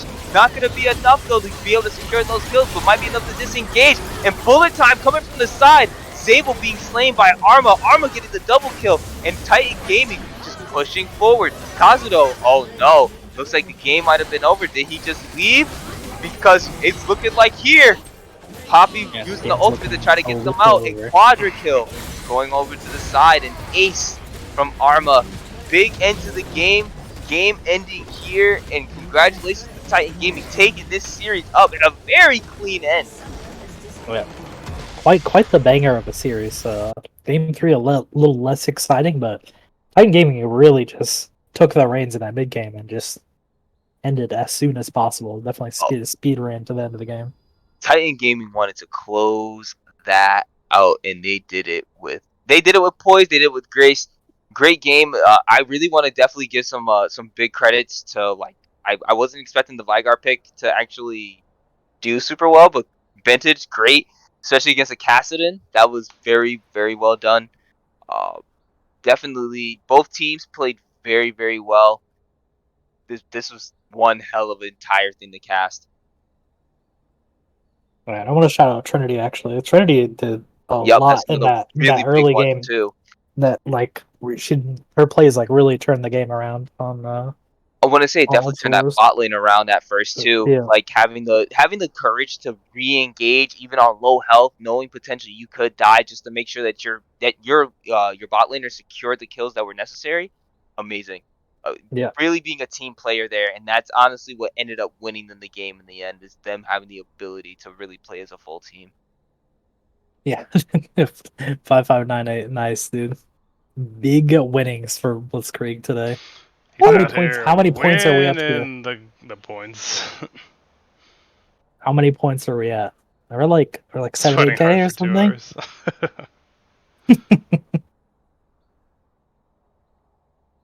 But really good series. Really good series, guys. Sweating hard for 2 hours. Gee. But yes, very well played to both teams. Congrats, Titan and Gaming Mox, for picking up the victory. We see the difference there. Jad's dad not wanting to pick up the Nautilus 3 games in a row. Could have had that Chad Nautilus the third time. I went for Beta Leona instead. Beta Leona. They were like, let's just get the secured easy kills, guys. We could do it. But you guys put up a great fight in that last game. Sorry to see that it didn't continue on, but everything turned out all right.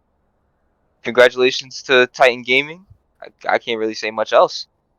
Yeah, thank you to chat for being here and hanging out with us, having a good time with us. Made it a Appreciate lit time. you and all the subs today. Lots of subs. Yes, Fluffy being the GOAT, gifting 5.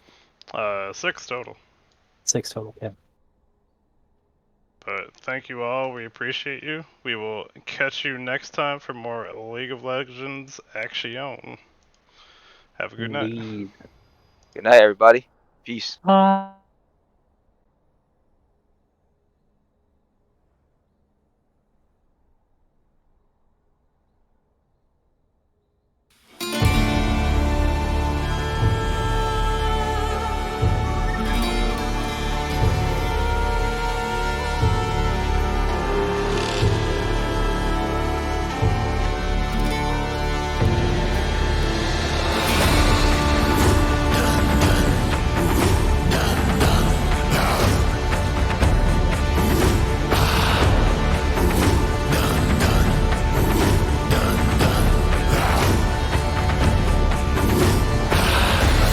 the